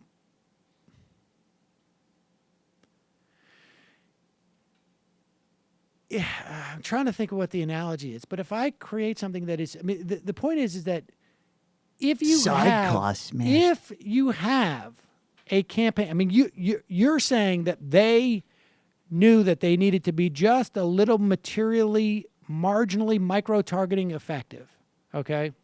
As if they could project that it would be that close in those states that we only need to move 70,000, which of course they couldn't. But even if they could, the point is that you need a lot of other things to happen to put them in that position of making it that close. You know, if I chop Michael's leg off and he's standing on one leg, and then and his hands, and I tie his hands behind his back. And then This feels like a Matt unsafe comes work up and environment just right takes now. his finger and pushes Michael back on his forehead, and Michael falls. Is he falling just because of Matt's finger pushing, or is it all the other things that were done? I feel like the baseball thing is starting to make sense now in context. Right. Jesus. But no, I mean, that's the point, is that to say that was, in retrospect, that's the determinant as opposed to all the other things, I think some people dubious. I think it's interesting because on one hand, there's some people that don't want to talk about Russia, period, because they think it's an evasion from how badly Clinton's people and mainstream Democrats effed up. And then obviously there's other people that want to because they want to somehow position it as an existential thing. That even if it isn't in the sense that you're making, I think he's talking about it. I mean, to be fair, I think Billy Buckner is talking about it from the perspective of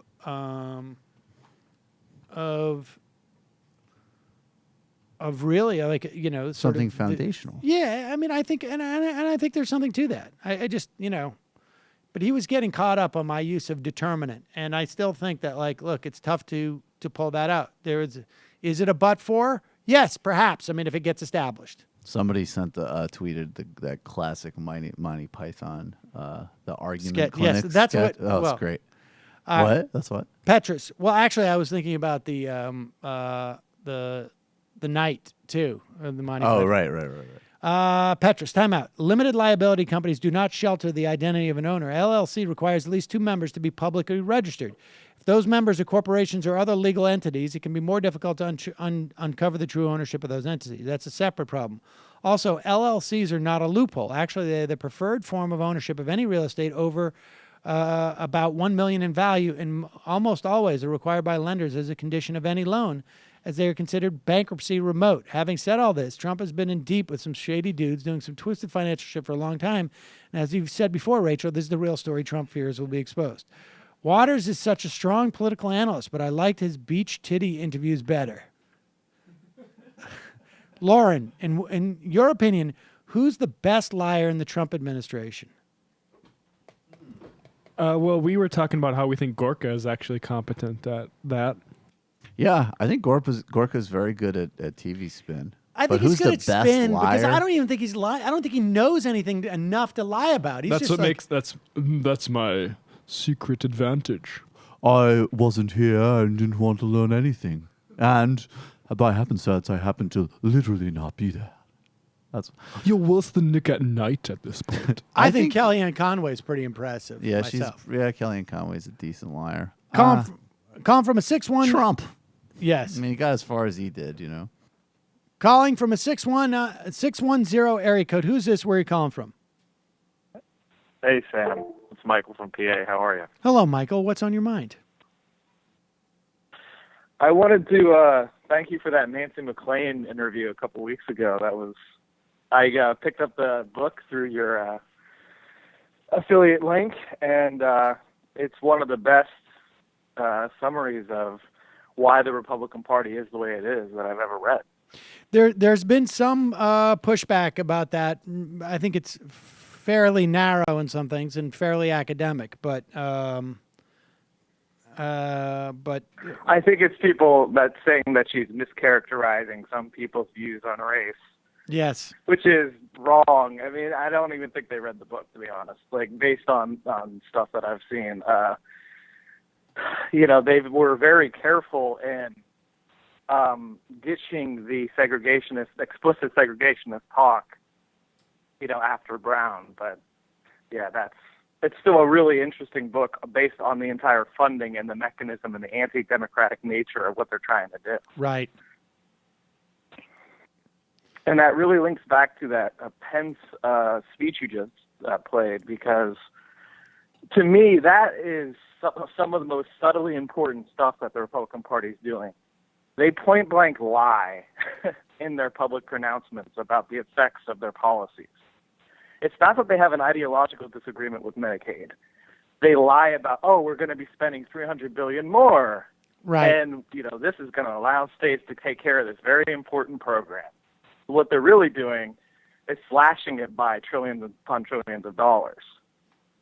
That is anti-democratic. That is authoritarian technique of just totally obfuscating what they're doing in their public policy. Yeah, and it's interesting, and we're going to try and dig this clip up, but Ron Johnson apparently gave an interview over the weekend where he was saying the procedural motion may be in doubt. This is him trying to basically get a little more goodies, it seems to me, because Mitch McConnell was going around and telling the so-called moderates that the vote for Medicaid cuts, I should say, would be essentially easily reversed by future Senates and Houses, in 2026, and well after these people had run for re-election. And Ron Johnson got wind of that, and he said, that pissed him off. So he's got to now, everybody's really just sort of, part of it is him preening for the Koch brothers in some respects. But it really is interesting to see this dynamic go around. I don't think this is, I think it's a WLUK clip. So. Okay, well, one of the things, I personally am in the camp that I think you said to do with me that they're definitely going to do this. I still think they're going to be able I know to do it. It might be 50-50 with Pence breaking the tie, but I don't believe that, just based on who's vulnerable in 2018, there's not enough vulnerable Republicans in the next election for them to not hold their caucus. I would be shocked because of the way that they fund their people get their money from the Koch brothers. Has nothing to do with their local communities. That funding network is national, so they don't really care. As long as they can wrestle out the votes, 4 years from now. And I think that's what's happening now is, okay, who can we, leave aside? Who can we win with? And what will we promise them from the network. We might lose. Heller is probably not going to vote because he's the most vulnerable Republican in the entire country. So yeah, I mean, him not voting is not surprising at all. I don't think they can afford to lose Heller, to be honest with you, because it's Rand Paul and Susan Collins. It seems to me are the definitive no's. Okay. Well, I mean, just for me, like the Rand Paul, I'll believe it when I see it, kind of thing. Because he is basically one of the Koch brothers' biggest boys in the entire Senate. This is the guy who wants to repeal the Civil Rights Act. Like the idea he's not going to want to repeal Medicaid as much as he can. To me, well, I think Rand Paul. I mean, the thing with he's definitely grandstanding. But you know what else he gets the benefit of? Not having to be responsible for a vote that is going to destroy Kentucky Connect, which, for the junior senator in Kentucky, I think may be a bit of a problem. Well, for me, like, I look back at my local and state politics when I see these national situations to get a sense of what they're going to do. And we talked about this a couple of years ago, but they cut $1 billion from education, which laid off 26,000 teachers in Pennsylvania when we had Republicans in complete control. And, they did it so they could cut taxes on corporations and the very wealthy. And our credit got downgraded 5 times, and we were in a fiscal crisis, and school districts all over the state were in huge funding crises. And they walked around and said, we raised spending on education. Right. And it was a point-blank lie. So, like, it is what it is. That's what they're going to do. If this gets defeated, that will be an amazing, I think, sea change in our politics. It must mean that their internals are so bad that they think that this might actually cause them to lose. They could be. And right? I would also argue that not only is it indicative of, not only will it be an indicator of what's going on, but I think it's also going to sort of make it impossible for them to do anything else. Right? I mean, it's going to make it so difficult to get anything else done of any import. It's going to be just sort of like, we changed the name of this post office, and that's going to have to be what they run on in 2018. Well, that's the utility of the Russian story, Sam. It gives us another thing to talk about so they can't do any of their agenda. Right. That's why I don't understand why Jimmy Dore has a 30-minute video where he's defending Donald Trump Jr. and attacking the media for mischaracterizing the story. Now it's not a big deal. I don't understand why Glenn Greenwald goes on to Democracy Now! And says, well, this isn't technically proof of a crime, even though I have no experience prosecuting anything on. Why are they spending their energy trying to defend the Trumps when I don't see any threat of war with Russia that's credible? All I see is a political disaster for the Trumps and these people providing cover for them, and I don't understand why. All you see is carrying water for my wife. I think, look, Greenwald has a history of wanting to maintain a certain amount of integrity in journalism. It is a harder argument for me to say in defense of the Parkinson's whisperer. I can understand where Greenwald is coming from to a certain extent, and I also think that, like, look, we do need more proof, and it is interesting to me that we're hearing a lot of this stuff, but we aren't necessarily, I think if the investigator is going to find stuff about, it's probably going to be stuff that we're not hearing about in leaks. If we hear about that in the context of leaks, it's usually stuff that does not rise to the level being prosecuted, and it's really more about trying to create an environment that allows the investigation to go on. That's my sense. But appreciate the call. All right, Sam.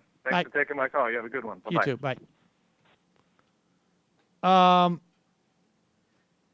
Speaking of how the media is trying to accept this Russian dynamic, here's Shep Smith talking to a completely beleaguered Chris Wallace. I mean, you have to feel something for, a guy like Chris Wallace who's just Shep Smith has had a disposition at Fox for quite a while, and he's been able to be Shep Smith at Fox even when Roger Ailes was there.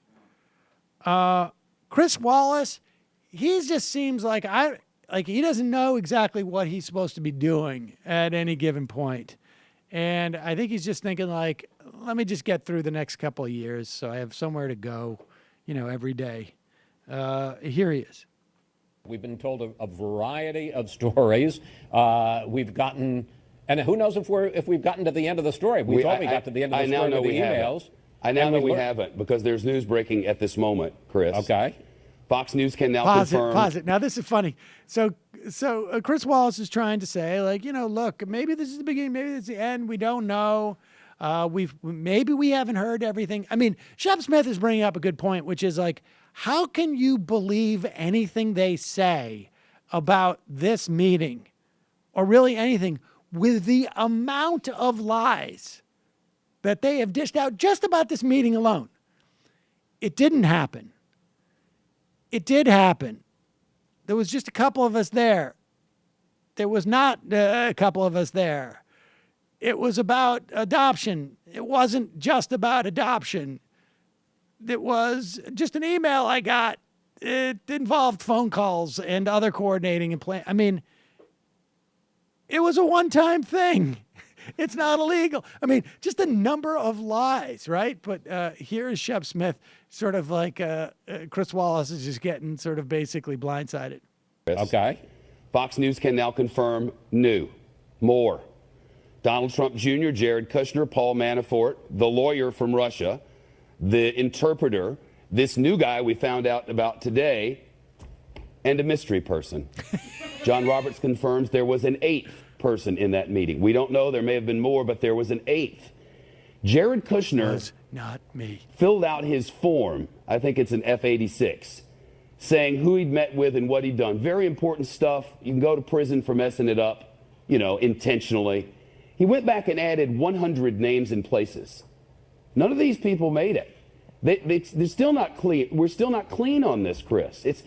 If there's nothing there, and that's what they tell us. They tell us there's nothing to this and nothing came of it. There's a nothing burger. It wasn't even memorable. Didn't write it down. Didn't tell you about it because it wasn't anything, so I didn't even remember it with a Russian interpreter in the room at Trump Tower. If all of that, why all these lies? Why is it lie after lie after lie? If you clean, come on clean, My grandmother used to say, when first we practice what a tangled web we weave when first we practice to deceive. The deception, Chris, is mind-boggling. And there are still people out there who believe we're making it up. And one day they're going to realize we're not and look around and go, where are we? And why are we getting told all these lies? I don't know what to say. I think that there's a lot of truth to everything that you've said. There you go. Do I need to talk now, or can't we just? Can I just throw it to you? Let's go to the phones. You're calling from a 619 area code. Who's this? Where are you calling from? Who's this? Where are you calling? Hello? Hey, Sammy. Hey, Sammy, can you hear me? Yes. Yeah. You guys got it all wrong on this healthcare. Constitutional Republicans like me wanted to die. Doug. Hi, Doug. How are you? Is this Doug? I'm fine. We want that health bill. Yes, we want that health care bill to die. It's the worst thing that happened to the GOP. It should die, and it will die. And know what we're going to do next, Sam? You have no idea. No, I don't. Tell me. Okay, this is what's going to happen. Because you know how right I've been before, except for the crooked Hillary jail, which still can happen. Right. Which can still happen. Right. But this is what's going to happen. Only thing that's going to get passed through Congress is that health insurance is going to be open across state lines, which should happen anyways because of the Commerce Clause in the Constitution. And I don't know why that hasn't been implemented. For the Hey, let me ask you a companies. question. Hold on, Doug. Let me ask you a question. What is the federal statute that prevents insurance from being sold across state lines? Good question. Good question. What is it? Yeah. What is it? Yeah, I don't know. It shouldn't be allowed. They should be allowed to go across state lines. Right. So I don't know What is the name of that legislation, that federal legislation that prevents insurance from being sold across state lines?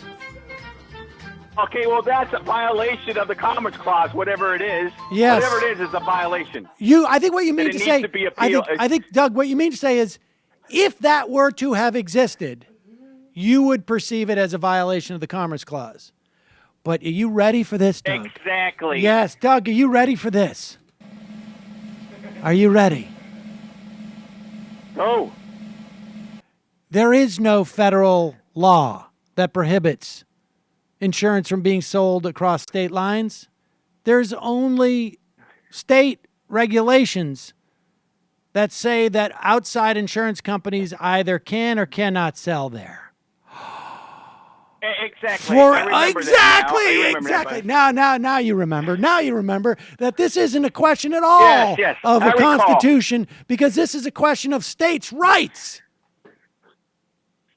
Well, a state doesn't have a right to limit commerce. They don't do that. In fact, what you're calling for is for the federal government to impose upon the states a requirement that they allow for this insurance to be sold across state lines. Oh shit. Oh. Well, I wouldn't put it like that. Sam. Well, I of course allow you the wouldn't. Commerce Of Clause course you to- wouldn't. to Of work. course you wouldn't, because Free exercise thereof. But that's what's going to happen, Sam. That's what's Okay. going to happen. And let me It's tell gonna you what's allow going it to make it happen after clear. that. It's Let going to me- be clear, very clear, that states can be able Now, to hold on, have health Doug, insurance across all state let lines. me tell That's you what's going to happen. Let me tell you what's going to happen after that. Nothing. Exactly. Nothing Why? different, because insurance companies don't want to set up shop for the individual market across state lines because it's not worth it to them. Because it's a business that they feel if they get into, they're not going to make money because each area it's too complicated for them to do it. Maybe 30 or 40 years down the road, a company could say like, hey, we're going to become a national company. We're going to buy out all these other companies. But I don't think that's going to happen. If they bought out the other companies anyways, they'd still be able to sell insurance locally anyways. But No, go we know ahead, what's Doug. wrong with that premise, though, right? No. What's wrong with that premise? It wasn't profitable under Obamacare, so that's what's going to change. And so, but that's what's going to happen. The next thing, No, they're it gonna wasn't sit back, profitable the Republicans are before gonna sit- Obamacare. Well, good. Okay. Well, Obamacare made All right, it but worse. good. I've obviously taken you off your game. What is your point, Doug? Yeah, because you won't let me finish my point, but that's okay because it is your show. Well, what is your point? Wait, I'm sorry. I need to interject. Greg, take a note. Go ahead, Doug. What is your point, Doug? Go ahead.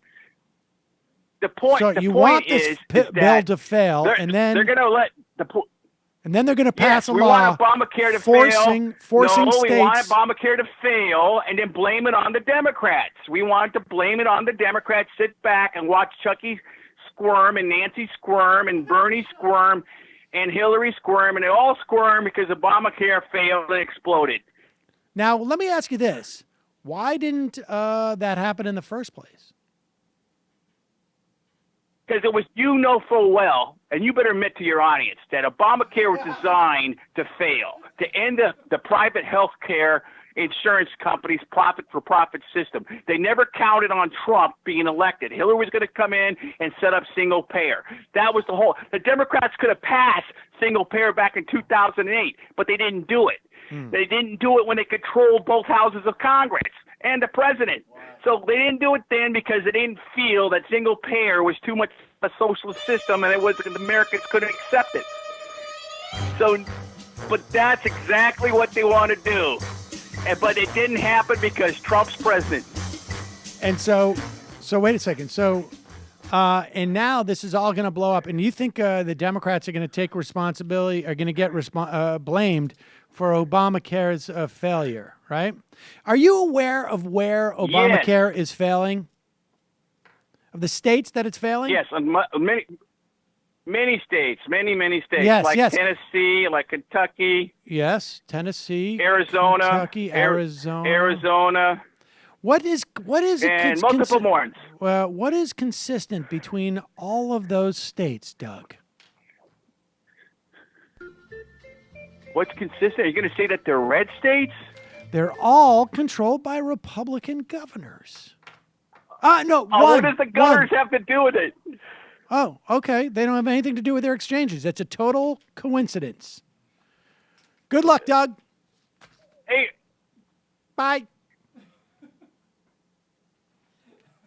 I mean, the problem is that because the states didn't work with the federal government, they're sure is left. Now, it's Obamacare's not going to get any cheaper.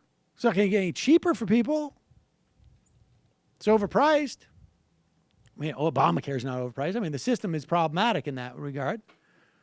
And I'm sure that the Republicans are very excited at the prospect of Obamacare exploding. 2018, let's say, they're going to run on that. Obamacare's exploding and we can't pass a bill to fix it. That's going to be our election slogan. Obamacare's exploded and we can't even repeal it. Vote for us. That's going to be a tough road to hoe. Although I do think that they should have been listening to Doug in the Republican conference. I think he's got, in some ways, a more decent grasp of the politics of it than they Super do. hard to road to, or I'll tell you what Republicans could run on. The Secret Service is not protecting us from ourselves. Right? That's what apparently White House reporter John Karl, as he's interviewing Jay Sekulow, Donald Trump's attorney, right? This is the guy who had that nonprofit that was highly profitable for all of his members of his family. Sounds like an effective nonprofit. The Secret Service did not prevent me from profiting off of my nonprofit. Did you see what Jay Here Sekulow is- did with his nonprofit? here Very is impressive stuff. John Karl interviewing Sekulow, who is pissed that the Secret Service did not do their job, apparently, when it comes to allowing Donald Trump Jr. and the whole campaign staff from meeting with people who could be potentially security threats. Well, I've wondered why if this was nefarious, why did the Secret Service allow these people in? The president had Secret Service protection at that point. That raised a question with me. Number two, we can't act like this is in a vacuum. We know for a fact, as were reported extensively in an investigative journalist piece by Politico, that the Ukrainians were in direct contact with DNC officials and traded information back and forth. So I think, to say, I understand what Chris Wray was saying. That, and Donald Trump Jr. himself said things should have been done differently. Having said that, again, none of that is violation of the law. That's more process. There you go. Maybe the Democrats, the Secret Service is just in the, were controlled by the Clintons, right? Yeah. So everyone's saying about how this is, obviously the Secret Service wouldn't have anything to do with this because they weren't covering, but the small chance that he's actually giving out that Trump was in the meeting and the Secret Service was there. I mean, I think we can agree that Trump's probably wasn't at the meeting, right? But I would be very surprised if Trump was at the meeting, but it does sound like he's implying that the Secret Service who are protecting. I mean, does Donald Trump Jr. get Secret Service coverage at that, at that junction of no, I don't think no, so. right? The Secret Service has said they weren't responsible for him at that point. Love it. I wonder if Sekulow is suggesting that. That's weird. Oops, did I say that on there? I'm sorry. Change that. Change that, please. That's not what I meant. Calling from a 517 area code. Who's this? Where are you calling from? Hello? Hello? Oh, this is Taylor from Lansing. Taylor from Lansing, First time Michigan, calling, I sir. presume. Welcome to the program, Taylor. What is yes, on your that's right. mind? Okay, so I'm probably beating a dead horse, so I'll make this quick. What's But, the name of the horse? You know about the Justice Democrats, right, with Cenk Uygur and Cal Kalinske? Yes. Okay. Well, so on that topic, I was watching Secular Talk recently with Cal Kalinske. Yes. I don't watch it very often, but I saw a video with an interesting title that caught my attention. It's called Did Trump Jr. Give Dems the Smoking Gun on Russia? And this was notable because it was the first time I've heard this guy say something that's just straight up stupid. It reminded me of Jimmy Dore, and it's just concerning to me that his argument was straight out of like a Fox News talking point, where he would mention that it's okay that Donald Trump Jr. was caught colluding with Russia, or it's a nothing burger, he called it, because there's because he pulled up another video later on that mentioned Hillary Clinton was colluding with the Ukraine or something. So I'm rambling, but my point is that I think it's problematic that during the election there was this notion that Trump and Hillary were the same kind of evil, and that Trump might even be a lesser evil because he's just so disastrous that it's going to tear the Republican Party apart. But I see this still persisting, even though we see Trump just, I don't know. I think I may be rambling, but I mean, I'm not familiar with what Misikalo on the video just referenced something to that effect. I'm not. I don't know what Hillary Clinton did, but I've certainly not been sitting here defending Hillary Clinton, and she's not the president. And if she was the president and that was an issue, I'd probably be talking about it. So, I mean, I don't know. I mean, I think there are people who, who on both sides of this, frankly, who it's so much of this is tribal. And, I think that people take their cues from people they perceive are the leaders of their tribe. I am tribeless, except for the personal recommendations I get from my rabbi, who tells me what to cover every day. Stop being such a schmucko. And no, but I think that's part of it, frankly. And I think, this stuff travels through the ecosystem, and it's a perspective. If you don't want to be an apostate of that tribe. And I am not in those tribes. Hillary Clinton met the fucking Ukrainians, and I'm supposed to be worried about Russia. Well, how about we don't have any more wars? Goddamn sellout. Appreciate the call. Yeah. Thanks. Okay. Bye. Bill Clinton. Hillary Clinton's a killer. Another person died in Haiti this past weekend. Epish. Sometimes you got to take the L. The Russian anthem is the best anthem. Somehow it beats Marseillaise. No, best anthem is Hard to do. South African national anthem. To Billy Buckner, that an election is not an algebraic equation. Politics doesn't have discrete inputs and outputs. BG Kumbi announced he is joining Antifa right after Scalise's shot. Devil, you don't. I got to imagine any Senate Republican remembers Arlen Specter if it comes to flipping parties over Obamacare. Matt B.S. Vocal Fry. Oh, Matt Taibbi's Vocal Fry. Have you heard my new Tarfu podcast? So far, it's pretty great. Louis from Texas. I'm saying this as a Democrat, as I have long wished for a top clothing only show from Seder. Thank you. I'm talking about Friday's show pants and underwear like Meryl Streep are overrated. Anyways, left is best, y'all. Chicago Dawn. Tell Bush and Chains I'm sorry, and I apologize for doubting him on the hyperinflation he and Zero Hedge were predicting almost a decade ago. I'm off to buy a $30 loaf of bread. Keep derping. Trust Fund Baby. Can you comment on the backlash Nancy McClain is getting for Democracy and Change? She claims it's a Koch-backed smear campaign. I don't think she's misrepresenting Buchanan. I mean, I've got to read more into it. I don't think it's a Koch-backed thing. I mean, from what I can see, it's academics who are trying to, I think, hope for the best faith reading of some libertarians. But I got to read more into it. I really don't know enough about it. I don't think it's Koch bad.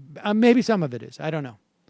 Darter Bear Dossier. So I've come into contact with a large contingency on the internet for the Bernie for Third Party 2020 platform, as well as writing him in. I think this is kin to the Progressive Party and should have similar consequences. What do you think? I just think that's silly. Pick another letter. To be fair, if there's one thing that I don't know anything about, it's third-party politics. Occam's razor. The only thing Trump and Russians are guilty of, bad taste. Some gizmo. Request for Michael's new show. Have at H. Bomber guy on. He said that already, right? Mhm. Yeah. One more, Nick. Yeah, getting your city bombed, having your family slaughtered, and starving to death is bad. It's tough, some would say. Tough stuff. But it's also tough, and a lot of people don't talk about this, to go over a year and a half without a handjob from your smoking hot daughter. Very unfair. It's true. Magni suck. Have you guys heard Scarborough's hot new mixtape, Pure Fire? My little brother, who's a child prodigy musician, likes to masochistically watch Morning Joe and become very emotionally invested in Mika and really wanting her to stand up to Joe. Upon their engagement, my brother became very depressed and was despondent for days. Seeing the new Scarborough music video broke my little brother. Oh, my God. Bravo-matic.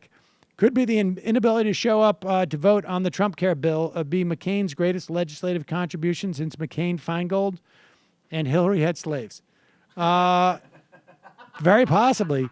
Ryan Tennant, did you guys see the super deluxe video made of Alex Jones' rants as a folk singer? Hearing his unhinged screeds in the style of Bon Iver somehow makes him even more hilarious than his own voice. I haven't. White Helmet Pipeline. Michael, we are sorry we haven't finished rigging Patreon for you, but these chemtrails don't spread themselves. Keep up the good work, Paisan. Jorge the Bad Hombre. Can we rate the Trump family from dumbest to smartest? Don Jr. is such a dunce. I mean, you would think that Eric would be like just the obvious standout for the most stupid, but Nope. it's gotten a lot more competitive. In I fact, think- he's kind of hanging back like Tiffany all of a sudden. I was going to say Tiffany, smartest. Oh, Tiffany's of course she's the smartest. Matt, pick a letter. Who's paying for McCain's surgery? Could it be a single-payer healthcare system? You know, it's funny you say that about McCain's surgery, because according to McCain's office, the clot was found during a routine physical, which, of course, is a type of preventative care that became mandated via Obamacare.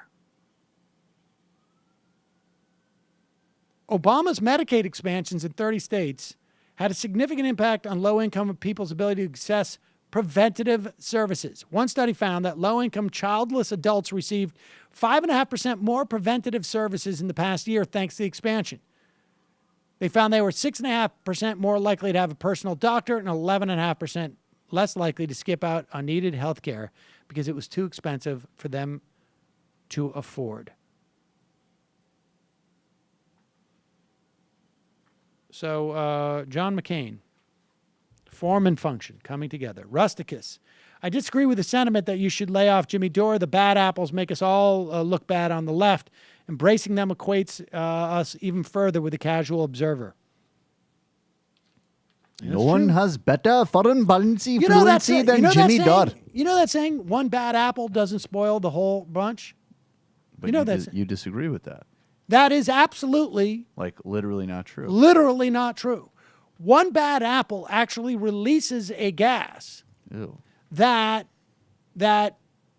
causes the other apples to ripen too quickly and to get to go bad. Wait, I've heard it as one bad apple spoils the batch, not one bad apple doesn't You know spoil what? the batch. It's well, that's because you probably are from more of a rural area. Yeah, we're in where touch with Michael nature. Jackson gets out there and says, "Don't let one bad apple doesn't." Michael Jackson. Yeah, the Jackson 5.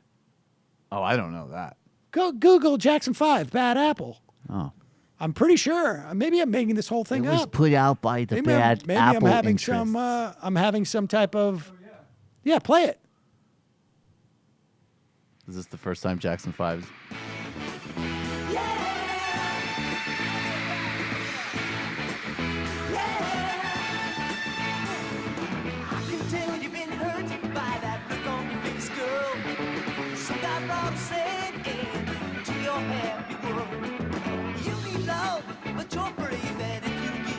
They just don't dance like that anymore when they're singing.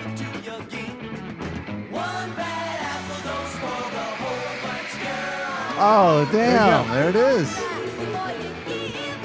All right, pause it. I mean, I think we... Let's just keep listening to it. But, I mean, the fact is, one bad apple does spoil the whole bunch, girl or boy. Contra Michael Jackson. Yes. Sorry, Jackson 5.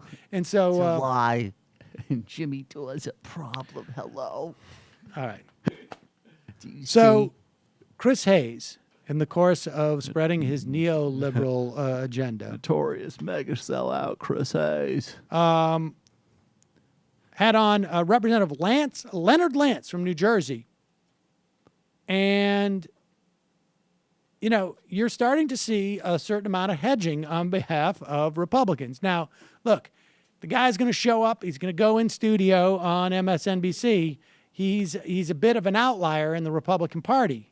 But he's getting a sense of where his bread is buttered in a state that has the least popular governor, I don't know if historically, but probably pretty close in Republican Chris Christie. Here is Representative Leonard Lance. Would be that the president's campaign did engage in some sort of coordinated, systematic effort of collusion with Russian intelligence. And that would be my assumption that I would use to guide my behavior, hoping that isn't true. Is that the assumption that's guiding you at this point? I want to get to the bottom of the facts. I'm not there yet, but certainly I think it's important for the Congress as a co-equal branch of government to get to the bottom of it. Let me turn it around. Can you definitively say, can you look into my eyes, camera, your constituent, and say, I am 100% sure the president and his campaign did not engage in a criminal conspiracy with a foreign intelligence apparatus? No, I cannot, and that's why I want to get to the bottom of it. Think about how remarkable that is. I'm asking you, you cannot 100% say that the president of the United States definitely did not engage in a vast criminal conspiracy in coordination with a foreign intelligence apparatus. The president has said that he did not know about the meeting, and certainly... But you can't be sure that's true. I try to take people at their word, but certainly we should get to the bottom of it. Do you take the president of the United States at his word when he says that he didn't know about that meeting? I hope he's being accurate and truthful, but certainly Donald Trump Jr. will be asked about that when he comes before the Congress in an open committee hearing. Yeah. Well, there you have it. Chris Hayes is always so fucking melodramatic. All right, but with that said, could Chris Hayes really definitively say that Obama was born in America? Right? That Obama was, in Hawaii? Right? No, of course you couldn't. No. So, to be fair, I just want to, balance the hysteria. Just want to balance the hysteria.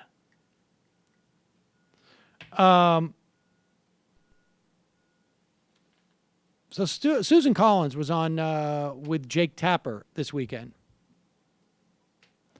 And she's now...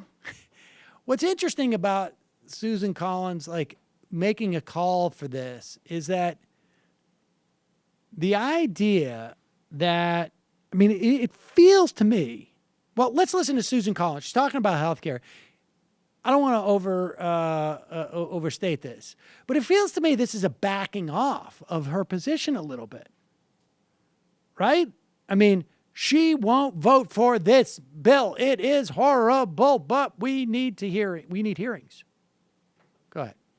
Senator, you and Senator Rand Paul, for very different reasons, are opposed to this latest piece of legislation from the Republican leadership in the Senate.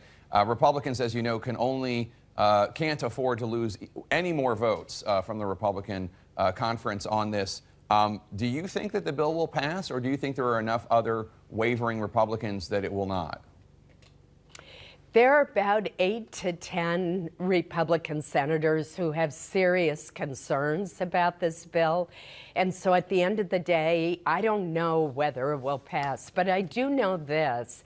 We should not be making fundamental changes in a vital safety net program that's been on the books for 50 years, the Medicaid program, without having a single hearing to evaluate what the consequences are going to be. That doesn't mean that there aren't problems with the Medicaid program that need to be addressed. It doesn't mean that the ACA doesn't have serious flaws. It does, but that's why we need to go through the normal committee process and get input from people on both sides of the aisle. That's what would produce the kind of legislation that we need. Now, I can't tell. I mean, she's talking about a process problem, right? And I can't tell if that's just her way of saying, like, okay, that's why I have a problem with this. Not so much the cuts. It's just that we didn't thoroughly, or if she's just calling for that because she thinks that's a way that's going to give her cover to vote no, and it's going to force other people to vote no. I really don't like Susan Collins, but I just think her making those cuts is really hard in Maine. I bet. I don't think that she's just, prevaricating. I think that that's a seriously hard vote for her. Oh, there's no doubt. There's no doubt. But the question is, it seems like it might be hard either way. Let's go to the phones. You're calling from a 774 area code. Who's this? Where are you calling from? Hey, guys. This is Eric. I'm calling from Brooklyn. Hello, Eric in Brooklyn. What's on your mind? Eric. Hey, I'm going to sign up for the Michael show. Michael, I can't wait. Thank you. I got two quick hits. I know we're close to the end of the show. I got two quick ones. Right off the top, Michael, when you do your Rachel Maddow impression, yes. I think you could benefit from this is a nonverbal thing that she does very frequently. What she'll do is she grabs her little papers that I assume include like show prep notes, and she'll aggressively tap them on the desk.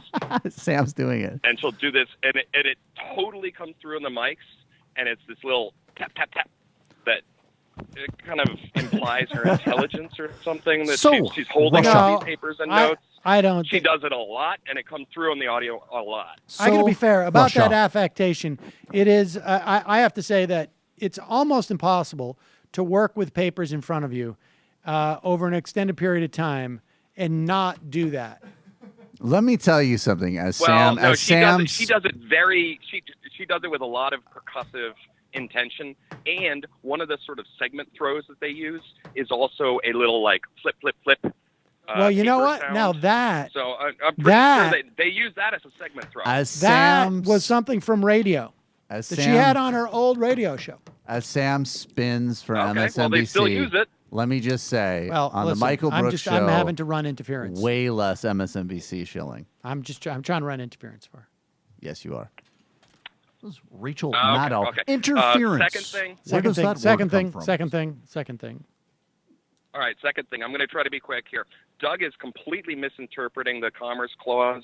The Commerce Clause enables the federal government to regulate interstate commerce. However, it has nothing to do with the state's ability to regulate their own interstate commerce. What? They can independently regulate interstate commerce.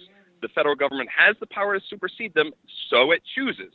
But it's an enabling clause, not a clause that would deregulate or sort of empower. In other words, the federal government cannot unfettered interstate force. commerce. Right. It is actually an enabling clause. Right. And as a constitutionalist, I'm sure Doug knows that and realizes he misspoke when he said he would actually give the federal government more power, because as a constitutionalist, he knows that the federal government doesn't have any abilities that aren't specifically enumerated in actual language. So I appreciate the phone call. That's so awesome. Okay, do you want to do one more quick? Sure. Okay, do you want to talk about Russia collusion, Syria, or apples?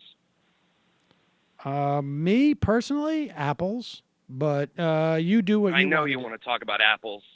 Come on, just pick one. Apples. Apples. Okay, so what's the apple of the season? How are you eating the apples? Oh, you're just asking me. Well, it's too early. I mean, you know, for me. I thought you were up in apple country. Well, the first apple that I will eat this year will be a pristine. But that's not going to happen for. Are you a fan? Are you a fan of 3 weeks? Are you a fan of the Pink Lady?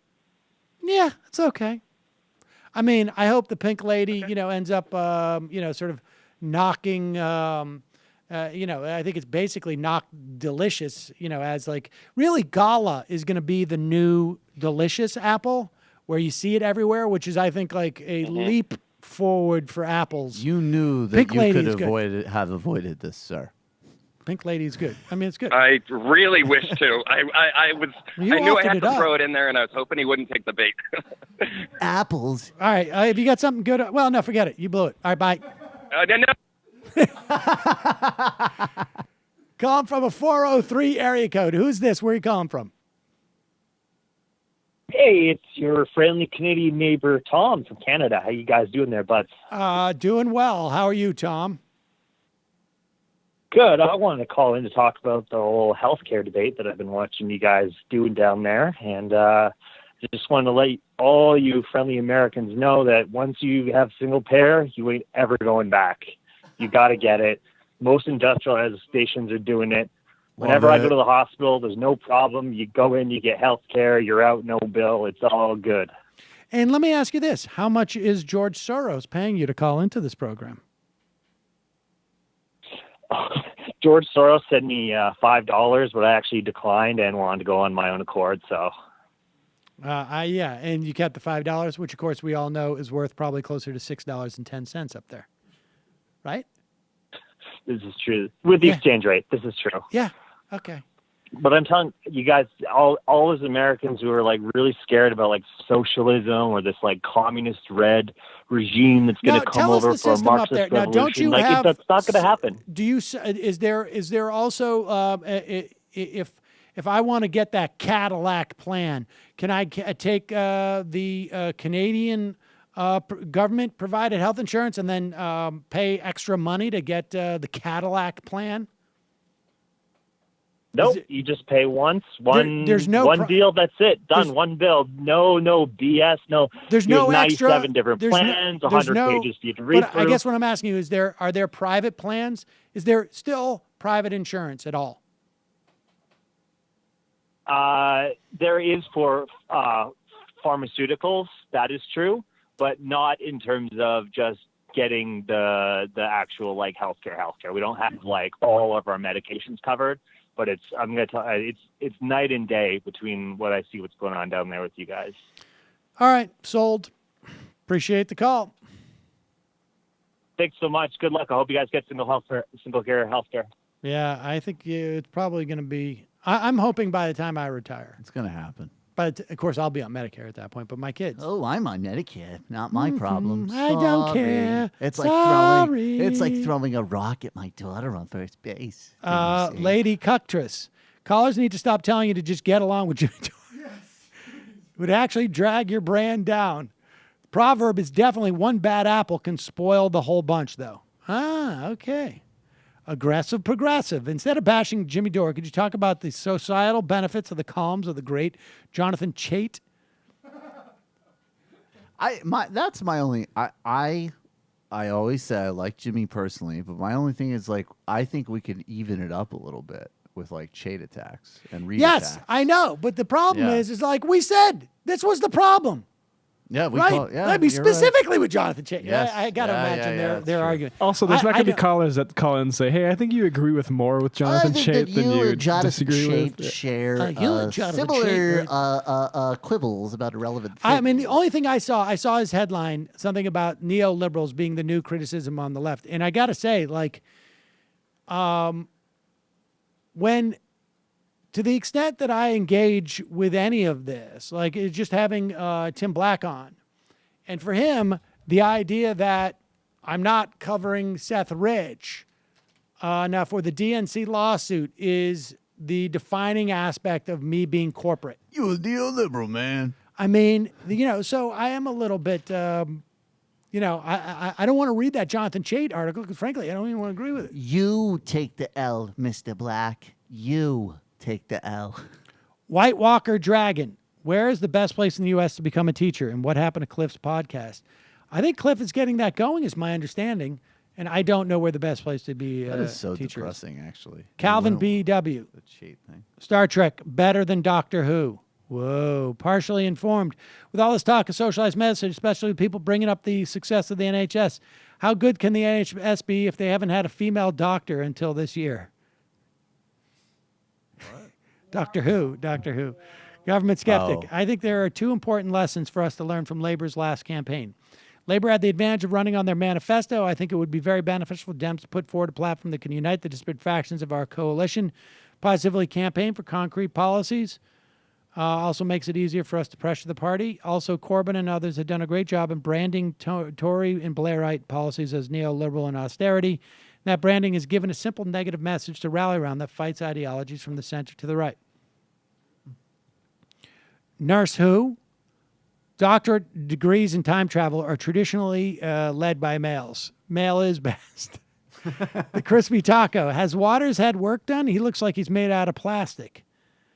Attorney Andrew. Too much Bronner on him. Surprised you haven't covered this. Kushner's staff is telling reporters that Kushner's clearance form was so inaccurate and omitted so much information because a staff member prematurely hit send on said clearance form before it was completed. Oh, no, don't hit send. And then I'll lie about all of my meetings with Russian and Chinese bankers and officials on my businesses. did not see that. No. Because I value honesty He wrote, and transparency so Harvard much. boy. Lastly, when we listen to wignuts like Doug, it's important to note that Republican diehards apparently think Dems are running on single payer anyway, so there's no downside to actually running on it. Indeed. Historic Larry. Jeff Sessions, a woman Doctor Who? Well, at least it's not Black Antifa. We bash the fash because left is best. Trump's lawyer wondered about the Secret Service because obviously Trump was actually in the meeting. Coming to you live from the heartland of America once again, since it's the Sam Seder Talks About Apples show. Wayne Lynch 1. Who knew Doctor Who would infiltrate the Majority Report? Only took the character to have been to have their bits on the inside as opposed to dangling it to make it happen. So a bloke with two hearts isn't good enough for you, but a vagina is news. You call yourselves progressive like a Froud House from Porky's. Do you know what Porky's is? Isn't that like was that a 70s or Raunchy 80s? 80s Raunchy sex comedy? But who was in that though? There's some. I don't know if there was any. There was star. no It was- well-known person no. in that. All I remember too is that for me it has special resonance because there was one line in the show where the guy rented something and he used all these fake words that he used on Martin. Like Martin Lawrence's show? Yeah. Oh. And so he just went, Pladair, Porkies. When he talked about There is that definitely became one of no those. big names in that movie. Wow. Umar Shami. Sam, I hate to defend Fox News more, but Jesse Waters said coup against the will of the American people, not coup against the wealthy Americans. Is that right? It sounded like wealthy American people to me. I don't think he said coup against the will of the American people. Yeah, that's a weird I don't formulation. even know what. All right, then I'll just make fun of that. What the hell does that mean? He's into Hegel. Derelictic 09, at least that Antifa guy on Waters World was smart enough to vote for Clinton over Trump in the general, even though he was disappointed that Bernie didn't get the nomination.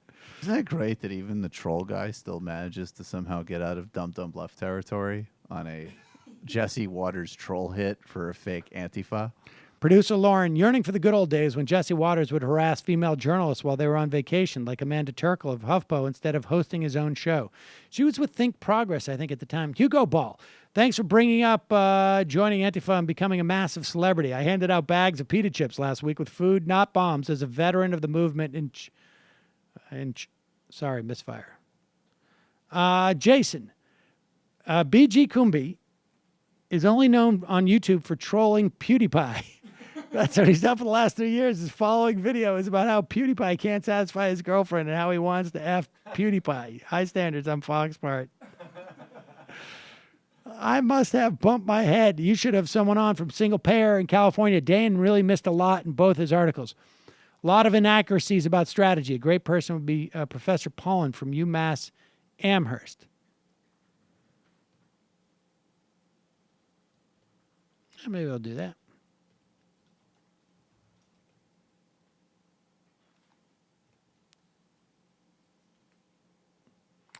Let's see. Richard Head. I will not, and therefore cannot support the Michael Brooks show. My conscience will not let me support neoliberals whom work with Sam Seder. I only support the work of Jimmy Dore and Michael Tracy. Thank you. Stein 2020. Did you like Richard Head? I like that. Cedarus de minimis. All I want is a Gorka Game of Thrones analysis. Well, I don't want to do any spoilers. Ramsay Bolton was eviscerated and utterly distorted. Totally destroyed.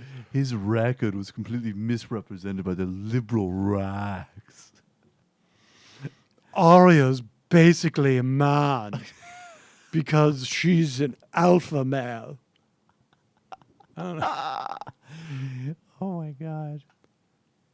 Who would he be trying? Who would he be squirreling up to in that show? That's like the angle. Like, who would he be trying to? He would be trying to like some mega stupid hand of the king position. My little birds. Yeah. My little birds have revealed all of the information to everyone else. He would have like a reverse effect of that guy, that he would actually achieve things through sheer incompetence. Doug Chvajal, it seems that Lizzie, the Indian Warren, Chucky Schumer, the Jew, and Nancy Pelosi are all getting nervous about Kid Rock running for president. And they should be. Go Kid Rock. If you take my calls, don't let me speak for more than 5 minutes because even I know how I can ramble on without focus and it makes your show look bad. Oh, well, thank you. Thank you, Doug. That is very lucid of you. All right, one more phone call and then 4 more IMs, then we're out of here. Calling from a 562 area code. Who's this? Where are you calling from? 562. 562 going once. 562 going twice. 562. Good day, sir. Or lady. All right. Thames Darwin. Sam, please inform Michael that if right-wing Mandela does not say homo says what at least once a week per show, I will withdraw my support. All right. Homo says what? Matt. M. Michelle. In Canada, you can purchase private insurance, and you often get insurance from your employer that will cover dental, eye care, some things that are covered, but not all, to get semi-private hospital rooms, etc. Same for medications. Thank you. Michael. L. C. C. Chris Lapaco. Hi, everybody. When Red Hats say that Don Jr. meeting was about the Maginski Act, Russian adoption, they are admitting to discussing sanctions, which is against the Logan Act. Am I right? Discussing sanctions is a no-no. Also, right-wing Nelson on Twitter got Gorka to respond to him. He's grooming him like a creepy gymnastics coach. It's fun to watch. I also started a Gorka account. Just look for Gorkaholic or at Notakami1488. He hasn't responded to me yet. Matt. D. Joe Link. Hoping Doug is going back on sabbatical. Recommended book I'm reading to him, Being Logical, Guide to Good Thinking. On the other hand, he gives me opportunities to practice mindfulness. I will do just making the neutral point that increased casualties in Iraq may also have to do with the nature of the combat in the past half of year, where we are supporting the Iraqi army in house-to-house close combat of dug-in ISIS positions, particularly places like Mosul. Indeed. Could very well be the case. Michael. F. Friedrich Gorka. There's part of me that feels to distinguish Trump from other Republicans during the election was that counterintuitively he was somehow more humane and empathetic than them. You can see this at play when his weird moments of honesty he calls his party health bill mean. During the election, he spoke of the human cost of war while going with his isolationist view of he is, of course, a clown monster. But right now, I found most of his Republican brethren more monstrous. The context of Greenwald's argument is he's constantly under fire from resistant libs on Twitter who accuse him of being a Russian traitor. And yeah, I mean, there's a lot of cross currents there. Matt. G. Another one. F. Nope. S. T. S or T. Sensor sweep. That gas is ethylene. Michael. B. Bit of a comeback. Titles of other YouTube videos by fake Antifa guy. Bernie Sanders tried to rape me. Steve Urkel is an American hero. PewDiePie has a crush on me. Looks like they picked the right guy to interview. Oh, my God.